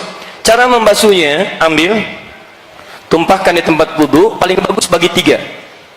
Satu, kita mulai dengan bagian pertama, di jari-jari ini. Sela-sela. Kalau bisa, antum selai-selai dulu, ambil, kemudian selai-selai dulu di sini. Ya, gunakan kelingking. Kenapa bukan jempol, Ustaz? Kegedean. Udah, jangan banyak dibahas. Ini hati-hati dengan kotoran yang di sini, ada di sela-sela yang jempol. Karena banyak orang bermasalah sampai diancam oleh Nabi. Ada orang yang diancam dengan siksa kubur karena sengaja meninggalkan kotoran di kakinya. Karena tidak sopan. Antum masuk ke sini pakai sepatu kotor, diterima nggak oleh DKM? Tidak. Antum menghadap Allah pakai kaki kotor, kan tidak menyenangkan. Dan dia tahu itu kotor, cuman sengaja nggak dia basuh. Maka seakan-akan menghadirkan maksiat yang nyata di hadapan Allah Subhanahu wa taala, dan diancam dengan hukuman yang besar. Satu di sini. Kedua, ambil air, tumpahkan lagi, usap bagian belakang di sini, bagian belakang. Ketiga, ambil air keseluruhan, maka ratakan keseluruhannya. Ya, basuh keseluruhan. Selesai 4 ini. Paham? Baik, saya teruskan sebentar. Wah. Ini yang 4. Kita baru belajar cara. Nah, yang 4 ini diprioritaskan kalau kondisi airnya memang diduga cukup hanya membasuh yang 4 itu saja dan bisa digunakan. Maka jangan dulu dahulukan tayamum, tapi prioritaskan yang 4. Jika airnya cukup banyak, maka kita sempurnakan dengan sunnahnya, dan tambahan pahala bisa kita raih. Apa diantara sunnahnya? Pertama, mulai ya dengan kita berniat membaca bismillah, kemudian kita menyela-nyela tangan bil air, ya, kita basuhkan dulu, sunnah pertama. Kedua, selesai kita kumur-kumur, Di antara kumur-kumur ini boleh kita sambil menyikat bagian gigi, membersihkan. Ya, laula an asyqa ala ummati, kata Nabi, kalau saya tidak bermaksud memberatkan kepada umatku, la amartuhum bisiwak 'inda kulli salati. Aku akan perintahkan mereka menyikat giginya sebelum mereka salat. Sebelum mereka salat atau saat mereka salat, ada yang menafsirkan sebelum salat gosok-gosok begini, ada yang menafsirkan saat wudu dia bersihkan. Supaya sisa makanan yang menyelip di gigi itu bisa dihilangkan dengan cara digosok-gosok itu. Bisa menggunakan sikat gigi atau mungkin bagian dari jemari seperti ini. Paham ya? Baik, jadi ambil kumur-kumur, nah kemudian tumpahkan. Sunnah dari berkumur-kumur ini adalah yang kedua, menghirup ke hidung, istinsyak namanya. Hirup sebagian airnya ke hidung, kemudian kita istinsyar, keluarkan kotorannya ya dari daerah hidung. Saya ulang, sunnah pertama ini basuh tangan, kedua kumur-kumur, ketiga hirup sebagian, istinsyak, keempat keluarkan, istinsyar. Sunnah selanjutnya, fokus baik-baik, telinga, membasuh telinga. Ini caranya bisa langsung sekaligus dari kepala begini, turunkan kemudian ke telinga, boleh. Boleh juga setelah kepala ambil air lagi untuk membasuh telinga. Itu sah, karena dua hadisnya ada dari satu sahabat yang sama, yaitu Uthman bin Affan radhiyallahu taala anhu. Posisinya ada di sini. Hadis Muslim hadis 246. Ya, boleh sampai di sini. Kemudian ke ujung kaki sudah selesai, kerjakan dengan tertib. Sunnah selanjutnya baru ditutup dengan doa. Dan di sini saya akan berhenti sejenak. Doa ini sunnah juga dalam wudu, diakhiri dengan doa. Pertanyaan saya, apa doanya? Doanya disebutkan di sini, hadis Muslim hadis 244, juga ada di silsilah hadis as-sahihah karya Syekh Muhammad Nasruddin Al-Albani nomor hadis 6048. Saya bacakan doanya. Asyhadu an la ilaha illallah wa asyhadu anna Muhammadan Rasulullah. Teruskan, belum selesai. Allahumma ij'alni minat tawwabin waj'alni minal, tahan sebentar. Perhatikan pertanyaan saya. Kita sering membaca doa ini, paham nggak dengan artinya? Sekarang perhatikan esensinya. Saya bacakan artinya. Allahumma ij'alni, ya Allah, mohon ya Allah, jadikan aku minat tawwabin, termasuk orang tobat. Anda kan baru wudu, kenapa doanya doa tobat? Kan yang kita kerjakan wudu. Kenapa saat baca doa, doanya selesai tobat? Ini yang saya maksudkan dengan taharah. Makanya Nabi menyebut dengan taharah. Bukankah tobat itu mengakui dosa yang pernah dilakukan, menyesalinya, dan berjanji akan meninggalkannya? Di orang wudu itu sebetulnya dia sedang bertobat dengan seluruh anggota tubuhnya. Makanya silahkan cek kenapa hikmahnya yang dibasuh dalam wudu itu umumnya anggota tubuh yang sering kita gunakan beraktivitas. Wajah dengan mata menatap, lisannya berbicara, kumur-kumur. Lihat tangan ini yang menyentuh, megang macam-macam, dari ujung jemari sampai ke sini, gerak. Sampai ke telinga yang sering mendengar, sampai ke ujung kaki. Mata kadang lihat yang keliru, lisan bicara yang salah, tangan mengerjakan yang keliru, kaki melangkah pada yang salah, kadang-kadang sombong, kata Al-Quran. Mohon maaf, orang yang wudunya benar itu saat dia berwudu sebetulnya dia sedang bertobat. Jadi begitu Anda misal berkumur-kumur, itu bukan sekedar mengeluarkan kotoran fisik yang ada di lisan, tapi kata Nabi, saat benar-benar dia, hadis Muslim hadis 246, saat benar-benar dia mengeluarkan air di mulutnya, bersama itu jatuhlah kotoran dosa-dosanya. Di Anda saat berkumur-kumur itu, coba ingat-ingat, ini salah apa lisan kita? Barangkali kita merasa baik, tapi orang lain menilai kita itu sering salah dengan lisan kita. Bicara yang tidak menyenangkan, sering mencela orang lain, kadang-kadang gibah, bicara yang tidak elok dalam kehidupan. Ini karena aneh, minimal 5 kali wudu. Kalau sekali wudu masih salah, barangkali agak wajar. Tapi kalau 5 kali dibasuh masih kotor juga, perlu berapa kali dibasuh lagi? Saya basuh tangan sekali masih kotor, wajar lah, nggak kesentuh. 2 kali masih kotor, 3 kali agak kurang wajar, 5 kali dibasuh masih kotor juga. Antum berapa basuhan lagi? Seharusnya orang yang berkumur minimal 5 kali dalam sehari itu bersih lisannya. Selesai. Tidak ada hubungan dengan dengan dusta lagi, berkata yang kotor lagi, kalimat yang tidak menyenangkan. Dimohon izin kalau ada setiap hari wudu lisannya kotor, ada yang salah dalam wudunya. Evaluasi. sampai ke tangan, digunakan untuk menulis.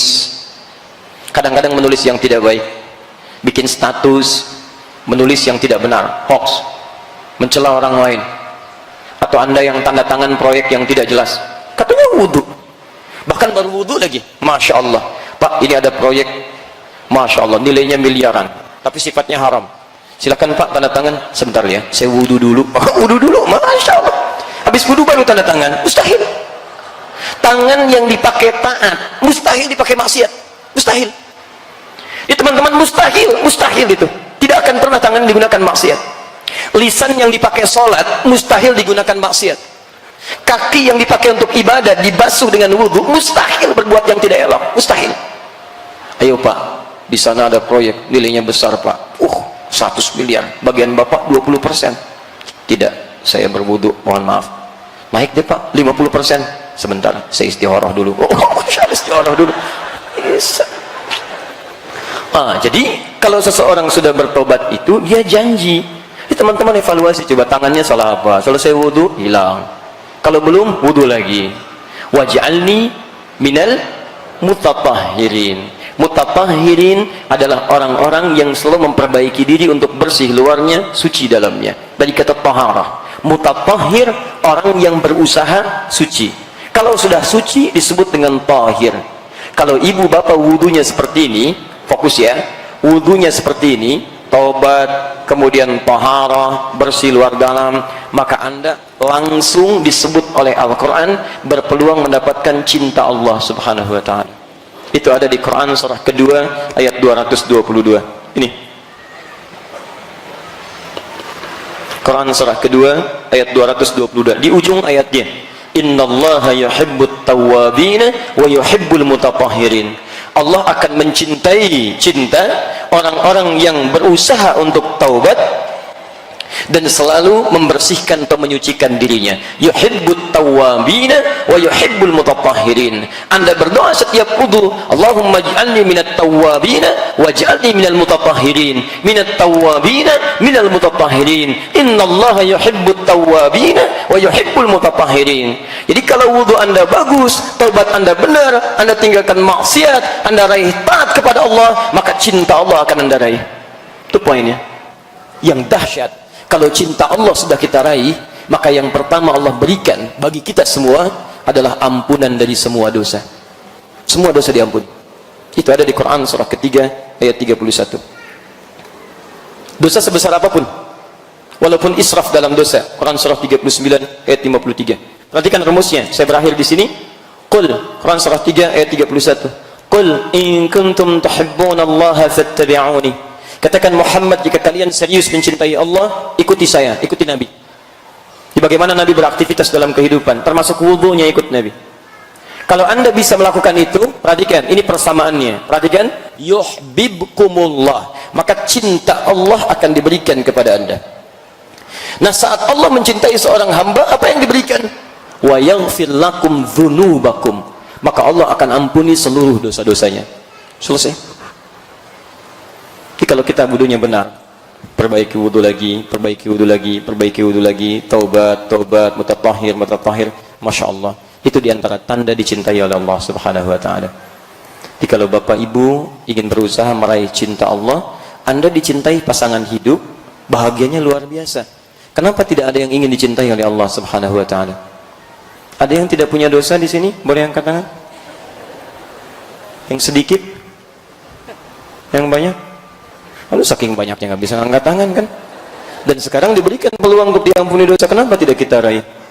Bahkan israf itu dosa paling tinggi.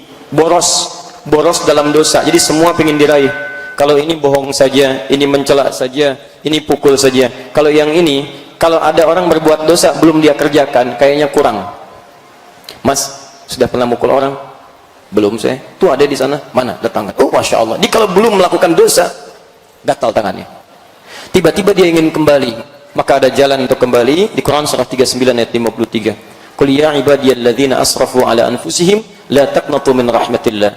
Hei, katakan Muhammad pada hamba-hamba Allah yang banyak dosanya berlebih, jangan putus asa dari rahmat Allah. Caranya salah satunya ini, taubat dan perbaiki dalam wudu. Jelas di sini? Baik, syaratnya tidak berlebihan juga dalam wudunya, karena israf diantaranya bermakna berlebihan dalam menggunakan sesuatu, termasuk air wudunya. Maka kami tutup dengan Quran surah ke-7 ayat 31. Ya bani Adam khudhu zinatakum 'inda kulli masjid. Hai anak cucu Adam, silahkan berikan tampilan terbaik saat ada panggilan dari masjid, maksudnya salat, kenakan yang terbaik, termasuk wudu dengan baik. Wa kulu washrabu wa la tusrifu. Silahkan makan, minum, tapi jangan berlebihan. Tusrifu, kalimatnya menggunakan israf, bukan dimakan minum saja. Dosa bisa israf, wudu bisa israf. Karena ada orang minum berlebihan, ada orang menggunakan air berlebihan. Minum pakai air, wudu pakai air. Karena itu para ulama fikih, berlebihan dalam wudu pun itu termasuk bermaksiat kepada Nabi dan dosa di hadapan Allah Subhanahu wa taala. Jadi, kalau nanti gunakan air, ada 3 sifat air dipakai wudu. 1, air yang seperti ini berada dalam satu wadah tertentu. 2, air yang ada dalam keran yang bisa diatur. 3, air yang mengalir seperti di sungai atau lautan sekitarnya. Kalau yang 3 itu nggak ada masalah. Yang seperti ini dengan keran itu yang kita kondisikan. Saya akhiri, kalau pakai keran, maka kita atur, jangan sampai terlampau berlebihan. Ya, saya biasanya seperti ini. Biasanya kalau ada keran, nah ini biasanya kalau tidak dikecilkan, maka kita ambil dulu. Kemudian setelah kita ambil, ya air secukupnya. Lalu setelah itu kita coba matikan. Jadi kita ambil begini, kita matikan, kemudian kita basuh. Untuk tangan kita ambil dari sini, ini kita matikan. Ya, nah, itu bisa menghemat air dan cukup luar biasa. Ini kalau seperti ini, ya saya ambil contoh yang ini karena lebih mudah konsekuensinya.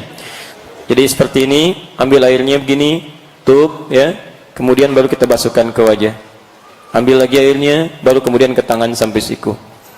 Kenapa tadi tidak siku dari tangan, tapi tangan sampai siku yang ini dulu? Karena ini yang sering banyak kita gunakan dalam keseharian. Ini yang banyak dosanya dibandingkan yang ini. Makanya saat Anda basuh dari sini, bayangkan dosa apa yang pernah dikerjakan oleh jemari-jemari kita. Ya, paham ya? Sampai ke sini, sampai kita turunkan lagi. Itulah barangkali inti materi yang kita bahas dalam kesempatan ini. Saya mohon maaf lebih 50 menit dari sesi yang diberikan.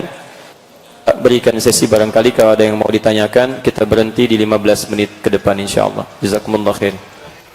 Terima kasih Ustadz, sangat luar biasa. Saya hanya mampu ngapain. Sangat luar biasa ilmu yang kita dapatkan hari ini.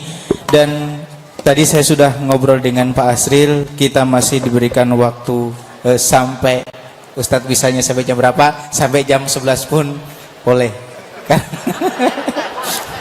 Dan di sini sudah numpuk pertanyaan-pertanyaan yang tadi sudah dikumpulkan, dan apakah Ustadz mau menjawab pertanyaan itu atau mau menerima pertanyaan yang lain lagi itu?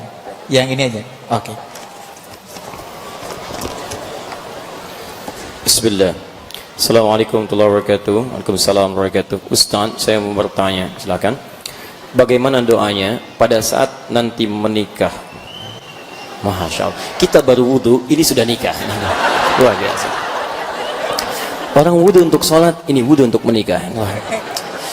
Bagaimana doanya pada saat nanti menikah setelah sah, setelah kita melakukan ijab qabul? Bukan kita, antum mungkin, saya sudah ya. Baik. Barakallahu laka wa baraka alaika wa jama'a bainakuma fi khair. Itu doanya. Ya. Untuk kita yang menghadirkan saudara kita yang menikah, juga boleh suami istri saling mendoakan dengan doa itu. Di suami mendoakan pada istrinya, istri mendoakan kepadanya, atau robah dhamirnya dengan mengatakan Allahumma barik lana wa barik alaina wajma' bainana fi khair. Ya Allah, mohon berkahi pernikahan kami dan lekatkan keberkahan dalam perjalanan kehidupan rumah tangga kami. Dan mohon ya Allah, selalu hadirkan kenikmatan dan kebaikan dalam proses kehidupan rumah tangga kami. Itu diantara doa yang Nabi pernah ajarkan, singkat dan padat. Ada lagi para ulama membuat doa ya tambahan, meminta, yaitu permintaan biasa yang dimohonkan dalam bahasa Arab. Boleh, tapi saya beri catatan. Catatannya, jangan menggabungkan yang belum tepat atau belum benar informasinya. Misal, pernah dengar doa ini? Allahumma jma' bainahuma kama jama'ta baina Rasulina Muhammad sallallahu alaihi wasallam wa Sayyidati Khadijatul Kubra. wajma' bainahuma kama jama'ta baina Ali ya wa Fatimatu Zahra. Pernah dengar itu? Ya Allah, mohon himpun keduanya seperti engkau himpun antara Nabi Muhammad dan Sayyidah Khadijah, dan himpun keduanya seperti engkau menghimpun antara Fatimah dengan Ali radhiyallahu taala anhuma. Tapi ada yang pernah saya dengar sampai mohon maaf, ini saya mendengarnya agak pening ya. Ya, bukan keras tapi pening ke kepala langsung. Allahumma alif bainahuma kama allafta baina Yusuf wa Zulaikha. Ya Allah, tolong satukan dan lembutkan keduanya seperti engkau satukan antara Yusuf dan Zulaikha. Ini dicandai oleh para pakar hadis seperti orang mendoakan seseorang ya untuk selingkuh. Hati-hati, dari mana referensinya Nabi Yusuf menikah dengan Sayyidah Zulaikha? Belum ditemukan. Di Quran tidak ada riwayat menikah, tidak ada riwayat pernikahan Yusuf alaihissalam dengan Zulaikha. Tidak ada riwayatnya. Ya, itu dari Israiliyat, cerita-cerita dari Israiliyat yang sampai. Tapi pakar hadis tidak menemukan itu. Yaitu istilah-istilah, bahkan di kitab-kitab tafsir diberikan nama-nama itu untuk menunjukkan itu istilah yang muncul dari masa-masa yang lalu. Tapi tidak diriwayatkan langsung dari Nabi sallallahu alaihi wasallam tentang nama-namanya. Yang kedua, Zulaikha itu tidak disebutkan dalam Al-Qur'an. Ya, dan dalam riwayatnya pun dari Israiliyat Zulaikha. Karena Al-Quran itu kalau menyebutkan seseorang yang bermasalah, itu umumnya tidak pernah menyebutkan namanya secara langsung. Kalau tidak gelarnya, inisialnya. Contoh, Fir'aun misalnya. Ibu kenal Fir'aun? Alhamdulillah. Kenal di mana, Bu? Saya semalam di Palembang. Ada namanya Salman Al-Farisi, mahasiswa semester 1 di Polri. Masya Allah, kenal Fir'aun. Di sini ibu kenal Fir'aun. Biasa. Alhamdulillah ya. Alhamdulillah. Fir'aun itu bukan nama aslinya, gelar. Raja Mesir dari kata Farao. Fir'aun bahasa Arabnya. Disebutkan bukan nama orangnya, tapi gelarnya. Silakan cek. Sama istri pembesar Mesir disebutkan bukan Zulaikha, tapi Imra'atul Aziz. Wa Imra'atul Aziz istri pembesar Mesir. Inilah adab Al-Quran. Kalau ada seseorang berbuat salah dan jahat, antum tidak usah sibuk menggunjingkan namanya, karena yang salah bukan namanya, yang salah perbuatannya.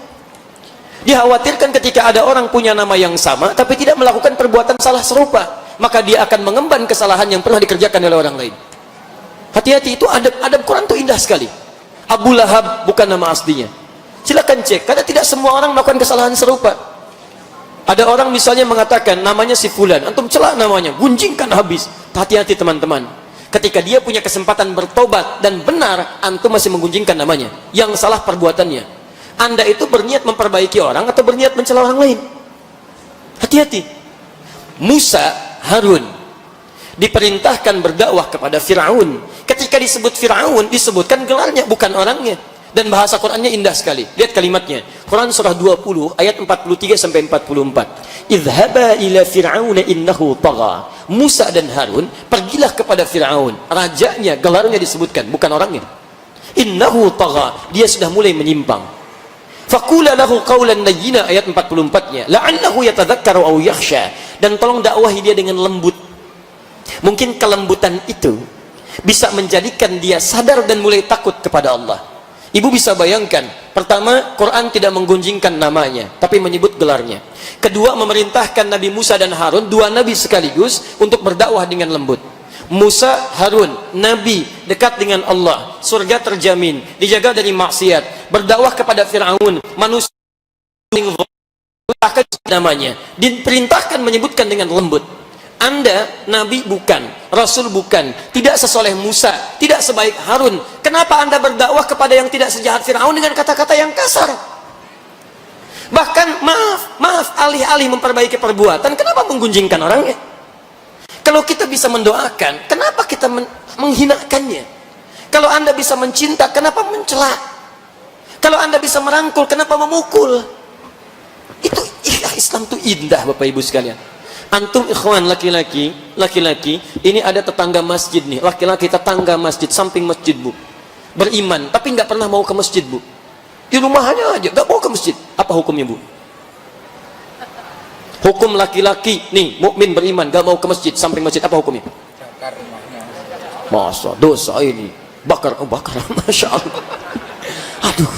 Kadang-kadang fikih dakwah itu diutamakan daripada fikih ibadah. Hukum seorang lelaki tetangga masjid gak mau ke masjid, hukumnya ajak dia ke masjid. Mungkin dititipkan jadi tetangga Anda karena cuma Anda yang bisa mengajaknya. Tidak dititipkan kepada orang lain. Anda mau katakan apa di hadapan Allah ketika Allah balikan? Kenapa kamu tidak mengajaknya? Kenapa tidak sekedar mendoakannya? Alih-alih Anda menghukumi orang, kenapa Anda tidak ajak orang? Doakan dalam keheningan malam. Sebut namanya di hadapan Allah Subhanahu wa taala. Dalam sujud kita khusyukkan, dia tetangga saya ya Allah. Olahraga bersama ya Allah. Kami tertawa gembira bersama, mohon jangan pisahkan kami di akhirat ya Allah. Jadikan ia bagian dari masjid ya Rabb. Minta. Pelan-pelan ajak. Saya pernah kisahkan ada satu penghuni kompleks Pak, Ibu. Masjidnya bagus, muslimnya 95%. Tapi yang ke masjid 5 orang. Ketika kita kemudian lihat situasinya, kenapa cuma 5 orang? Kurang tahu Ustaz. Ajak, ayo. Cara mengajaknya Quran surah 16 ayat 125. Ud'u ila sabila rabbika bil hikmah. Ajak dengan bijak. Jangan marah-marah dulu. Masya Allah. Yuk Sabtu Ahad kan libur tuh. Malam Sabtu kita beli buah. Setelah sholat subuh Sabtu kita datang ke satu orang. Kita data dulu, ada database-nya. Satu orang kita datangi. Assalamualaikum Pak. Waalaikumsalam. Masya Allah. Masya Allah. Apa kabar Pak? Baik. Dari mana Pak? Dari masjid. Ini ada buah. Kok buah? Kami kira Bapak sakit tadi nggak ada di masjid. Kami beli buah. Masya Allah. Ahadnya ke masjid dia. 2, 3, 4, lama-lama penuh masjid. Ngapain kita marah-marah? Gak ada kerjaan. Besoknya gak nanyain buah lagi, ke masjid. Data teman-teman. Saya ke Kota Baru Parahyangan. Saya pengen tahu berapa datanya. Dapat datanya. 5.000 kakak Ustaz. Campuran 2.639 itu muslimnya. Yang ke masjid ada 2 masjid. Ya, satu Ar-Rahman, kedua Ais Al-Irsyad. Di Ais 1,5 saf, ini 1,5 saf. Ais kapasitasnya 70 kakak. Ini 40 kakak, 110 kakak yang ke masjid. Yang ikut ta'lim ini 20 kakak, ini 20 kakak. Yang serius 15 kakak. Baik, ini petanya. Bismillah, kita doakan dulu pelan-pelan. Dan kita lihat pemetaannya. Mana yang imannya agak kuat, mau. Mana yang agak susah dan sebagainya. Pelan-pelan pendekatan. Sekarang, alhamdulillah. Cukup baik. Ayo. Apa hubungan dengan 2 menikah tadi? Alhamdulillah. Sebentar. Mohon dijelaskan mengenai hukum tawassul. Baik, berdasarkan dalil. Tawassul boleh? Tawassul boleh. Tapi kapan dibolehkan, kapan tidak dibolehkan? Dalilnya Quran surah ke-5 Al-Maidah ayat 35, paling kanan sebelah bawah. Hadisnya kalau belajar Riyadhus Shalihin ada 1896 hadis. Lihat di hadis yang ke-12 sampai 14 terakhir, posisi paling kiri sebelah bawah sampai kanan paling atas, agak panjang. Saya bacakan ayat Qur'annya, ya ayyuhalladzina amanu, hai orang-orang telah menyatakan dia beriman kepada Allah. Ittaqullah, tingkatkan takwamu kepada Allah. Wabtaghu ilaihil wasilah, dan silahkan mohonlah kepada Allah dengan mencari wasilah. Permohonan dengan mencari wasilah disebut dengan tawassul namanya. Jadi berdoa kepada Allah Subhanahu wa taala dengan menggunakan perangkat sesuatu. Apa perangkatnya? Ada yang dibolehkan lewat hadis, misal bertawassul dengan amal ibadah sah. 3 orang sedang beraktivitas, tiba-tiba muncul hujan besar deras. Berlindunglah ketiganya masuk ke dalam satu gua. Gua itu ada 2 nama, namanya Gharun, kedua Kahfun. Kalau Gharun itu guanya cukup 1-2 orang saja, nggak terlalu luas dalamnya. Kalau Kahfun itu cukup luas, masuk 5, 6, 7 orang lebih bisa masuk. Makanya tempat Nabi menerima wahyu disebut gua Gharun, Gharu Hira. Ya, antum naik ke sana 5-7 kilo dari rumah Nabi, naik ke atas 700 meter, silakan turun sedikit ditemukan Gharu Hira, tulisannya Gharun. Tapi orang-orang yang sembunyi di gua dari kejaran raja yang zalim itu disebut dengan Kahfun, Ashabul Kahfi. Surah ke-18 Al-Kahf, Kahfun. Baik, sekarang perhatikan. Ini masuk ke gua cukup untuk 3 orang, sebut Kahfun. Begitu masuk ke gua itu, qadarallah, maaf, di mulut guanya ini, karena ini nggak ada airnya, saya gini kan. Jadi tiba-tiba menggelinding batu besar. Ya, menutuplah pintu guanya begini. Dan ini sulit didorong keluar, tidak kuat tenaganya. Dorong susah. Apa yang terjadi? Ketika mereka semua sudah tidak sanggup mendorongnya, maka duduklah ketiganya. Salah satu di antara mereka yang sangat dekat dengan Allah mulai berkata, jika ikhtiar dengan tenaga sudah tidak mampu dilakukan, maka doalah yang layak untuk dijadikan tautan. Maka mari kita bertawasul kepada Allah dengan amal-amal yang kiranya bisa kita gunakan untuk memohon kepada Allah. Maka mereka berdoa dengan amalan mereka. Satu mengatakan, ya Rabb, saya pernah punya usaha dan memimpin perusahaan itu. Kemudian saat pembagian gaji, satu karyawan belum mengambil gajinya. Tiba-tiba dia pergi meninggalkan perusahaannya, lama tidak kembali, gajinya tersimpan dari saya. Tahun berganti belum datang juga, saya khawatir berkurang nilainya. Jumlah tulisan sama, tapi nilai bisa menyusut. Akhirnya saya berinisiatif untuk membelikan kambing. Saya belikan kambingnya, berganti tahun kambing makin banyak dan melimpah. Tiba-tiba saat melimpah ruah itu datanglah orangnya untuk menagih gajinya. Dia katakan, mana gaji saya? Saya katakan, itu semua kambing gajimu. Dia katakan, jangan bercanda dengan saya. Maksudnya kalau bahasa kita, jangan ngejek lah, gaji saya kecil begini masa dapat kambing banyak. Saya katakan, tidak, wallahi kejadiannya begini. Kamu tinggalkan, saya takut nilai kamu berkurang. Saya belikan semua kambing itu dan sekarang jadi hak kamu. Maka diambillah semua kambing itu tanpa pernah memberikan kepada saya sedikit pun dari bagian kambingnya. Dan saya bermohon kepadamu ya Rabb, saya berusaha ikhlas dengan semua itu, tidak pernah mengungkitnya. Jika amalan saya itu engkau pandang amalan terbaik, maka mohon dengan amalan itu bebaskan kami dari kungkungan batu ini. Maka setelah berdoa didoronglah batu ini, bergeserlah batu ini. Tapi belum sanggup untuk keluar ketiganya. Yang kedua berdoa, ya Rabb, saya punya seorang ibu dan saya berusaha memberikan yang terbaik untuk ibunda saya. Saya tidak pernah menyentuh makanan dengan istri dan anak-anak saya sebelum ibu saya menyentuhnya. Dan saya selalu memeras air susu untuk diminum ibunda saya. Tidak pernah saya sentuh sebelum ibu saya minum duluan. Satu kali saya pulang dari pekerjaan, saya kemudian peraskan siapkan air susu, ibunda telah tertidur. Dan saya tidak berani membangunkannya. Saya perintahkan istri saya untuk tidur tanpa menyentuh makanan. Anak-anak ditidurkan dalam keadaan lapar. Dan saya memegang bejana susu, kalau kita gelas itu, saya pegang begini di samping ibunda saya, sampai saya menjaganya supaya bangun dari tidurnya. Ketika mulai terbangun, saya kemudian masih memegang tempat susunya. Ibunda saya mengatakan, mana air susunya? Dan tidak pernah sekalimat pun, satu huruf pun saya katakan, tadi saya menunggu di samping mama, memegang ini sampai mama bangun. Saya berikan air susunya, diminum oleh ibunda saya untuk memuliakannya. Kalau itu bagian amal terbaik saya, ya Allah, yang pernah saya kerjakan dan engkau menerimanya, maka mohon ya Rabb, bebaskan kami dari kungkungan batu ini. Didorong, bergeser. Tapi belum cukup kemudian mengeluarkan dari kungkungan batu ini. Yang ketiga berkata, ya Rabb, saya pernah punya banyak dosa. Di antaranya dosa merentenir, pinjamkan uang sana sini dengan bunga yang sangat luar biasa.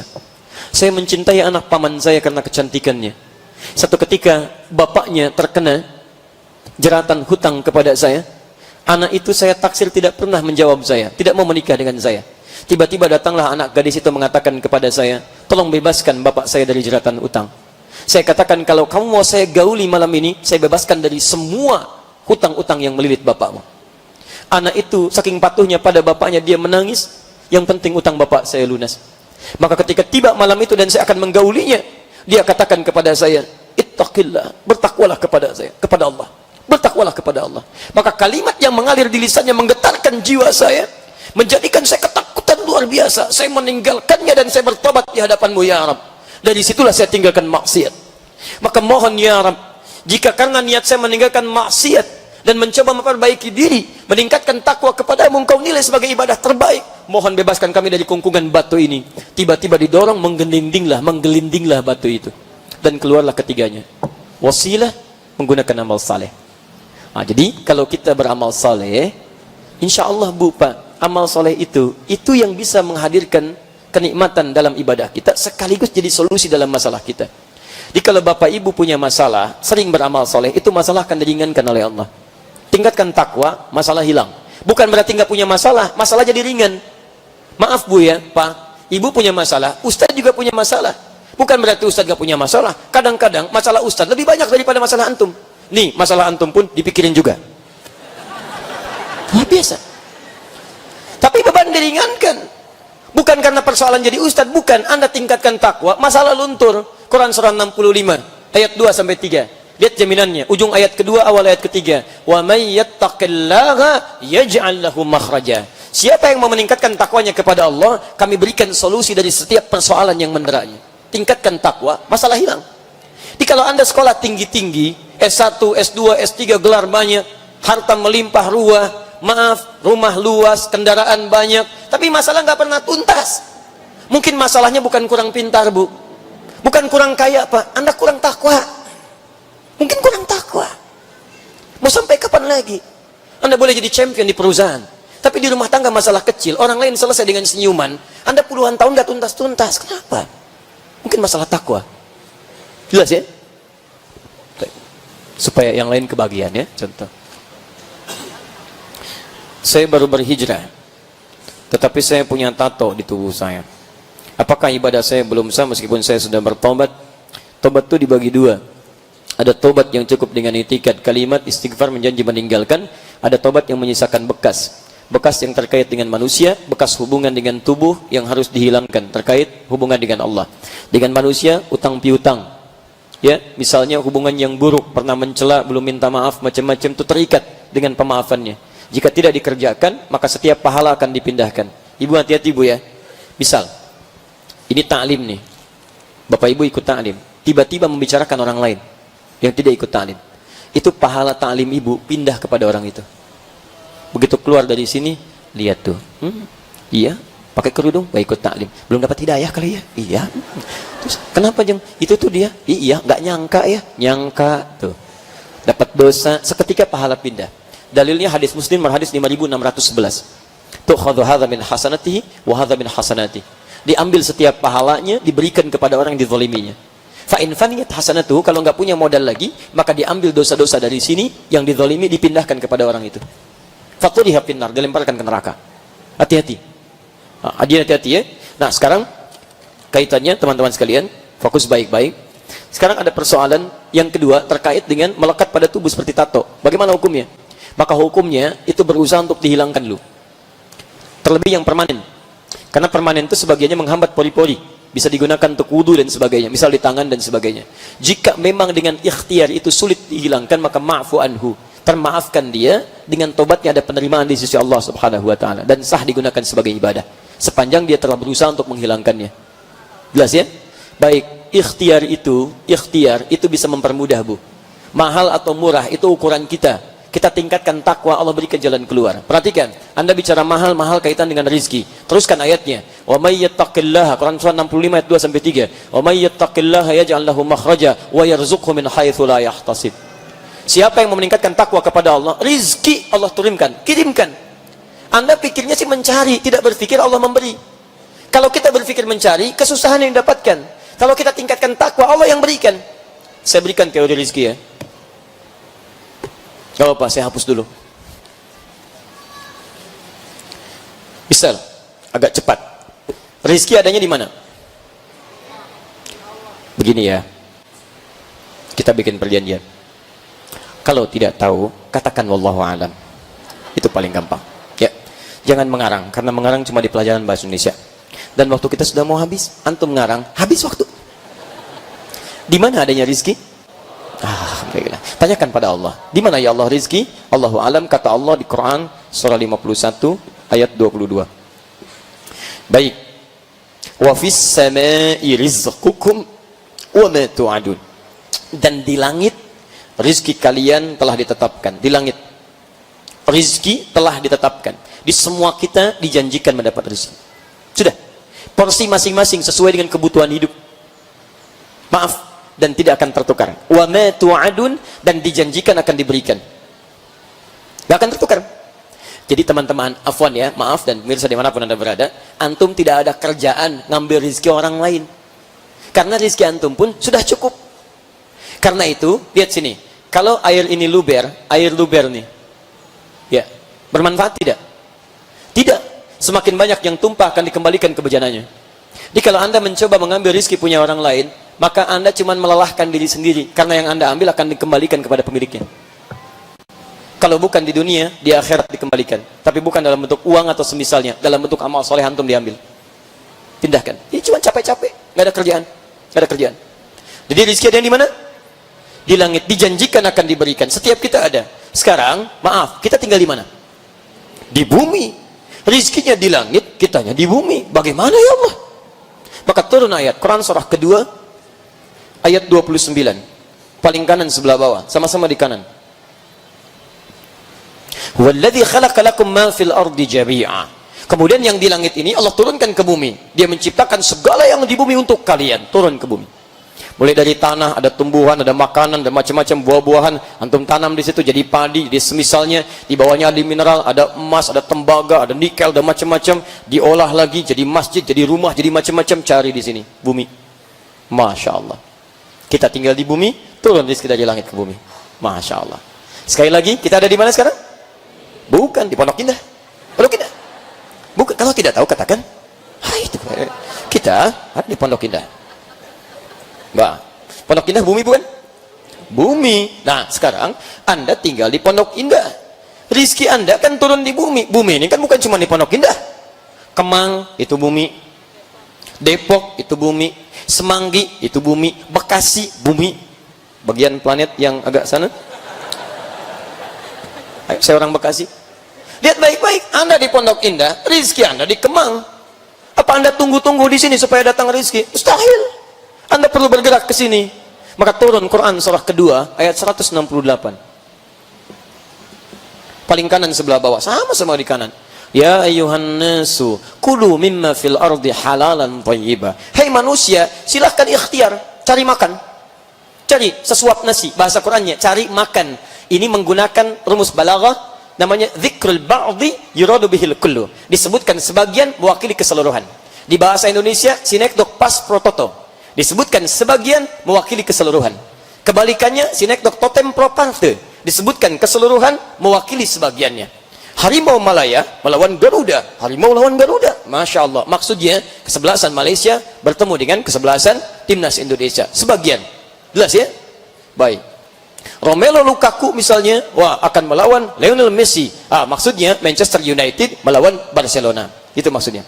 Saya hafal. MU kalah tadi malam 2-1, saya juga hafal. Ya. Manchester City menang 3-0, saya hafal. Cuman saya nggak nonton, nggak ada kerjaan. Sini. Nah, Anda silahkan cari ikhtiar. Jadi jangan tunggu rizki tidak turun dengan menunggu. Ayo berangkat. Berangkat ke Kemang, kerja, ikhtiar. Anda berangkat, turun rizki. Cari. Ya Allah, saya sholat, dia tidak. Saya punya iman, dia tidak. Apakah ada perbedaan antara yang punya iman dengan yang tidak? Kalau tidak ada perbedaan, apa gunanya saya beriman ya Allah? Khusus untuk orang beriman akan dipercepat pencarian rizkinya. Di sini yang menentukan. Quran surah kedua ayat 172. Paling kiri sebelah atas. Ini ya ayuhan nas, ini ya ayyuhalladzina amanu. Lihat, ya ayuhan nasu kulu mimma fil ardi halalan halal tayyiban. Tayyibnya cuma satu. Yang ini ya ayyuhalladzina amanu kulu min tayyibati. Ini tayyib satu, yang ini dijamakkan tayyibat. Banyak. Ma razaqnakum, kami yang berikan, bukan kamu yang lelah. Perhatikan rahasianya. Fokus Pak ya, saya mohon izin ke sini Bu ya, karena tugas laki-laki lebih banyak pencarian rezeki dibandingkan dengan ibu. Perhatikan baik-baik, saya berikan rahasia ini antara kita saja hari ini. Perhatikan. Ketika Allah menyebutkan manusia, kalimat halalnya disebut. Halalan thayyiban. Tapi ketika menunjuk orang beriman, halalnya dibuang. Ya ayyuhalladzina amanu kulu min thayyibati. Halalnya dibuang, thayyib digandakan. Kenapa halalnya dibuang? Kata para pakar tafsir, karena orang beriman itu imannya otomatis akan membimbing dia pada yang halal. Jikalau antum selalu memikirkan yang halal, tidak pernah tergerak pada yang haram, maka ma razaqnakum, kata Allah, kami yang dekatkan rizkinya, bukan dia yang lelah kemudian untuk meraihnya. Ya nggak usah pikirkan yang halal teman-teman, tidak ada kerjaan. Kalau ada yang baik, kenapa pilih yang buruk? Yang halal, halal, halal. Maka Allah dekatkan. Apa yang didekatkan? Bukan karena banyaknya, tapi thayyibnya. Thayyib itu unsur keberkahannya. Berkah. Kalau sudah berkah, cukup, nggak akan kurang. Cukup. Tapi kalau tidak berkah, banyak pun nggak akan cukup. Makanya ketika membuka dengan nas, thayyibnya cuma satu. Thayyib satu. Kenapa? Karena ada orang ketika mencari rizki, umumnya, maaf, manusia pada umumnya kalau tidak ada iman, itu umumnya pengen banyak. Banyak. Tapi keberkahannya sedikit. Karena itu maaf, berangkat gelap, pulang gelap, rekening miliaran, mobilnya bagus, rumah mewah, banyak. Tapi masih ngambil punya orang juga, kurang apa lagi? Masih korupsi juga. Untuk apa? Gak ada keberkahan. Dan maaf, biasanya kalau sudah nggak ada berkah, nafsu yang banyak. Nafsu itu biasanya keinginan, bukan kebutuhan. Ingin, butuh enggak?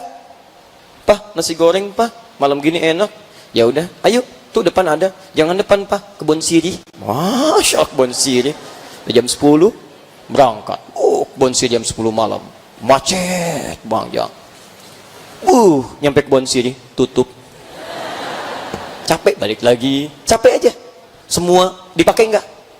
Tapi kalau berkah dijamakkan, thayyibat. Ketika ini dijamakkan, maka keberkahan diberikan. Cukup. Ingat. Apa lawan tertawa? Nangis. Apa lawan hidup? Apa lawan kaya? Bukan. Cukup. Quran surah 53 ayat 48. Huwallazi aghna wa aqna. Dialah Allah yang menjadikan seseorang itu ya kaya atau cukup. Jadi Allah tidak ingin seorang hamba miskin. Yang miskin itu yang tidak pernah merasa cukup. Maka ketika dia akan dikeluarkan dari kemiskinan, diberikan zakat. Quran surah ke-9 ayat 60. Zakat kurang, infak. Quran surah kedua ayat 215. Kurang lagi, sedekah. Kalau sudah dengan zakat gak keluar, infak miskin juga, sedekah miskin juga, perlu diberi apa lagi supaya keluar dari itu? Nah, jadi teman-teman sekalian, sekarang perhatikan, ini yang paling indah. Kalau antum tingkatkan keimanan kepada Allah, rizki mendekat. Mungkin bukan antum yang cari biayanya, orang lain yang fasilitasi. Yang gerakan siapa? Allah. Apalagi kalau takwa ditingkatkan. Allahu Akbar. Takwa ditingkatkan. Quran surah 7 ayat 96. Ini yang paling dahsyat. Sampai ini harus dihapus dulu. Saya masih konsisten. Quran surah 7 ayat 96. Tadi nas, manusia. Yang kedua pakai iman. Yang ketiga iman plus takwa. Lihat baik-baik. Tadi rizki ada di mana? Langit. Kita ada di mana? Bumi. Baik. Rizki turunkan ke bumi, dari langit ke bumi. Sekarang lihat baik-baik. Ini thayyib gak disebut lagi. Keberkahannya langsung disebutkan. Walau anna ahlal qura amanu iman wattaqau taqwa la fatahna alaihim barakat. Kami akan buka semua pintu keberkahan. Lihat, la fatahna alaihim barakatim minas sama, dari langit wal ard. Langit bumi dibuka. Pintu langit, pintu bumi dibuka. Kalau ini sudah dibuka, maka kemana-mana pun kita melangkah, rezeki kita didapatkan di situ. Nggak usah capek, jalan ada. Masya Allah, gajinya cuma 500.000 per bulan. Tapi Masya Allah, nggak habis dalam sebulan. Mau makan, tetangga kirim makanan. Ada buah, dikirim buah-buahan. Saya sering kisahkan kisah ini. Ketelas saya, Bu. Ketelas itu wilayah Lasem ke sana. Naik ke Karangturi ke atas. Ya. Itu telas itu bahasa Indonesianya habis. Jadi di Google udah nggak ketemu, habis. Anak saya ingin merawat kambing, terus kita belikan kambing lah. Sekitaran itu kita cari perawat yang baik, Masya Allah. Saya sering ulang kalimat ini, kisahnya luar biasa. Begitu saya temukan perawatnya, kehidupannya luar biasa. Mungkin boleh jadi kehidupan per bulannya cuma 100.000. Tapi saya tidak melihat orang keluhan di wajahnya. Datang disambut dengan makanan, sak ikan, buah, macam-macam, gak ada keluhan. Indah sekali kalimatnya. 100.000 cukup sebulan, tidak pernah mengeluh. Antum berapa kali lipat dalam sebulan, kenapa banyak mengeluh? Yang hebat, perhatikan ini yang dahsyat. Saya bilang, mana kambingnya? Itu di belakang. Begitu saya lihat, ada peristiwa yang membuat saya terpaku beberapa detik sampai meneteskan air mata. Kenapa kambingnya ditutup dengan aqua? Ada beberapa kambing yang mulutnya ditutup dengan potongan aqua setengah liter. Sakit. Dia tersenyum. Bukan, itu kambing baru kami beli dari tempat dibeli itu. Kami tutup mulutnya dengan potongan aqua supaya dari jalan ke sini tidak memakan yang bukan haknya. Supaya dari jalan sampai ke sini tidak memakan yang bukan haknya. Kadang-kadang kambing ditarik kalau di daerah, ngambil rumput, ngambil tanaman, orang takut, ditutup Pak pakai mulut aqua. Ditutup mulutnya pakai potongan aqua. Anda bayangkan betapa Allah menyayangi pribadi seperti itu. Sampai 100.000 pun gak habis dalam sebulan. Berkah hidupnya. Padahal ikut taklimnya tidak serajin antum. Luar biasa. Jangankan lisannya, mulut kambingnya ditutup. Ya. Antum baru hadir, tempatnya enak, nyaman, luas, nikmat segalanya. Masya Allah. Masih mengeluh juga. Bikin status lagi. Pondok Indah, panas. Solusinya apa? Nyumbang kipas, nyumbang AC dan sebagainya. Baru selesai. Ya cuma mengeluh tidak menyelesaikan persoalan. Kalau ada satu ayat di Quran tentang keluhan, saya orang pertama kali yang akan mengeluh dalam kehidupan. Rizki itu sederhana, Anda tingkatkan takwa, datang rizki, mudah. Jangan bicara sulit dulu. Sulit itu karena Anda tidak berusaha meningkatkan takwa. Takwa datang, tiba-tiba muncul fasilitas. Seorang anak kecil namanya Naura dari Lampung menulis surat kepada kami untuk Ustadz Adi. Ustadz Adi, saya Naura, kelas 4 SD, saya baru hafal Al-Quran 4 juz. Ustadz Adi, mohon doakan saya Ustadz. Saya ingin jadi penghafal Quran, saya ingin jadi hafid, saya ingin memberikan mahkota di kepala orang tua saya. Mohon doakan supaya saya bisa umrah keluarga Ustadz, haji ke Baitullah dengan Ustadz. Masya Allah, saya menangis ketika baca surat itu. Ketika saya bermohon kepada Allah. Begitu kemudian kami simpan, kami rencanakan insya Allah kita berangkat. Tiba-tiba apa yang terjadi? Kamis kemarin, hari Rabunya saya dapat berita. Ustadz, Naura akan berangkat dengan keluarganya. Allahu Akbar. Masya Allah, difasilitasi ternyata keduluan saya oleh Syekh Ali Jabir. Saya SMS beliau, Insya-Allah, barakallahu fikum. Saya bilang, Allah jama'akum, yazid lakum minal khair. Allah tambahkan pahala kebaikan antum, Masya Allah. Dan beliau doakan juga, itu saling mendoakan. Sinergi teman-teman, para ustadz itu sinergi, kebaikan, saling doakan. Antum jangan saling mencela, nggak ada kerjaan. Ya, kalau saya ada kekurangan, tinggalkan. Cari di ustadz lain. Dan jangan saling mencela. Mencela itu tidak menyelesaikan masalah. Kalau ada kebaikan, ambil. Keburukan, tinggalkan. Sudah. Itu yang terbaik. Antum tahu apa yang terjadi? Seorang anak yang berikhtiar, berdoa kepada Allah, hanya dengan guratan tangannya, Masya Allah, mengetuk pintu arsy, digerakkan. Naura yang menulis surat, keluarganya yang umrah. Apa yang kurang? Musa yang hafal Quran, bapaknya yang diundang sampai haji, ibunya macam-macam dan sebagainya. Jadi kalau Anda tingkatkan takwa kepada Allah di keluarga, kepada yang lainnya akan menular semuanya. Kalau Anda inginkan anak baik, orang tua mesti baik. Suami ingin istri salihah, jangan banyak dituntut, Pak, fasilitasi. Berikan perangkat membuat istri Anda salihah. Istri ingin suaminya saleh, jangan banyak dituntut, berikan perangkat supaya jadi saleh. Fasilitas rumah di rumah mendekatkan Anda kepada Allah. Cari yang baik-baik. Dan sadari bahwa Anda manusia. Kalau masih sadar kita manusia, tidak akan sibuk mencari kekurangan. Teman-teman, kita bukan malaikat yang tidak kenal salah. Quran surah 66 ayat ke-6. La ya'sunallaha ma amarahum wa yaf'aluna ma yu'marun. Gak ada salahnya, malaikat. Kita bukan setan yang tidak kenal benar, salah terus. Kita punya peluang tobat. Jadi kalau antum pernah berbuat kesalahan, ayo tobat. Yang tidak tobat itu cuma setan. Jangan antum bersaing dengan setan, gak akan menang antum. Gak akan menang. Sudah gak usah bersaing, tobat di hadapan Allah, selesai masalah Anda. Jadi kalau suami istri sadar bahwa cuma manusia, bukan malaikat, tidak akan pernah mungkin kesalahan pasangannya. Bapak ibu mau cari kesalahan saya, akan selalu ditemukan. Silahkan cari. Sampai lautan air laut habis, akan selalu ditemukan kesalahan saya. Karena saya masih manusia. Jadi ketika punya masalah, selesaikan dengan baik. Maafkan papa. Papa merasa papa masih manusia. Papa bukan malaikat. Yang pasti ada salahnya. Mama juga bukan setan. Masya Allah. Cari masalah. Sudahlah. Begitu kira-kira ya. Jadi pada Bang Tato dan sekitarnya, ayo bismillah. Udah. Mau sampai kapan lagi? Ya, jangan bersaing dengan yang dulu-dulu. Allah sudah berikan hidayah. Kalau Allah sudah sayangi, jangan tinggalkan cintanya. Anda kurang, ayo saya punya, saya berikan. Bismillah, datang. Siapa yang punya tato? Bismillah. Kalau mau berhijrah, ayo hijrah. Hijrah itu lebih baik, bukan mengganti sesuatu dengan simbolik, bukan. Atau dengan kalimat. Hijrah itu lebih baik dalam pandangan Allah. Berpakaian boleh, syar'i boleh, tapi perilakunya mesti syar'i. Jangan berpakaian syar'i, tapi lisannya enggak syar'i, tangannya enggak syar'i. Sekarang serba syar'i, alhamdulillah. Bank-bank syariah, koperasi-koperasi syariah, jilbab-jilbab syariah, alhamdulillah. Tapi tidak semua kata syariah dilekatkan kepada kalimat-kalimat. Besok saya mau main tenis syariah, Masya Allah. Bagaimana itu? Supnya pakai bismillah. Cemes masuk, alhamdulillah. Kena cemes, astagfirullah. Tidak bisa lah, biasa aja gitu kan. Ayo bismillah. Apa yang bisa saya bantu sampaikan, insya Allah. Ya, saya berikan apa yang bisa saya mampu, insya Allah. Insya Allah, insya Allah. Sudah dulu ya. Saya mau ke Turki ya, jadi mohon izin. Jadi kita pamit dulu. Ini nanti insya Allah ya. Kita nanti ini bawa. Nanti staf kami di Akhir TV akan bawa ini. Ini akan dikumpulkan, dirapikan dalam bentuk tulisan. Dalam sesi Al-Quran Sunnah Solution, nanti insya Allah terhubung dari Turki, kita akan jawab pertanyaan-pertanyaan ini. Ibu sekalian, bapak sekalian, ini yang bisa saya sampaikan. Kalau benar itu dari Allah, kalau salah mohon maaf, itu kesalahan saya pribadi. Tolong saya dimaafkan, saya bertobat di hadapan Allah Subhanahu wa Ta'ala.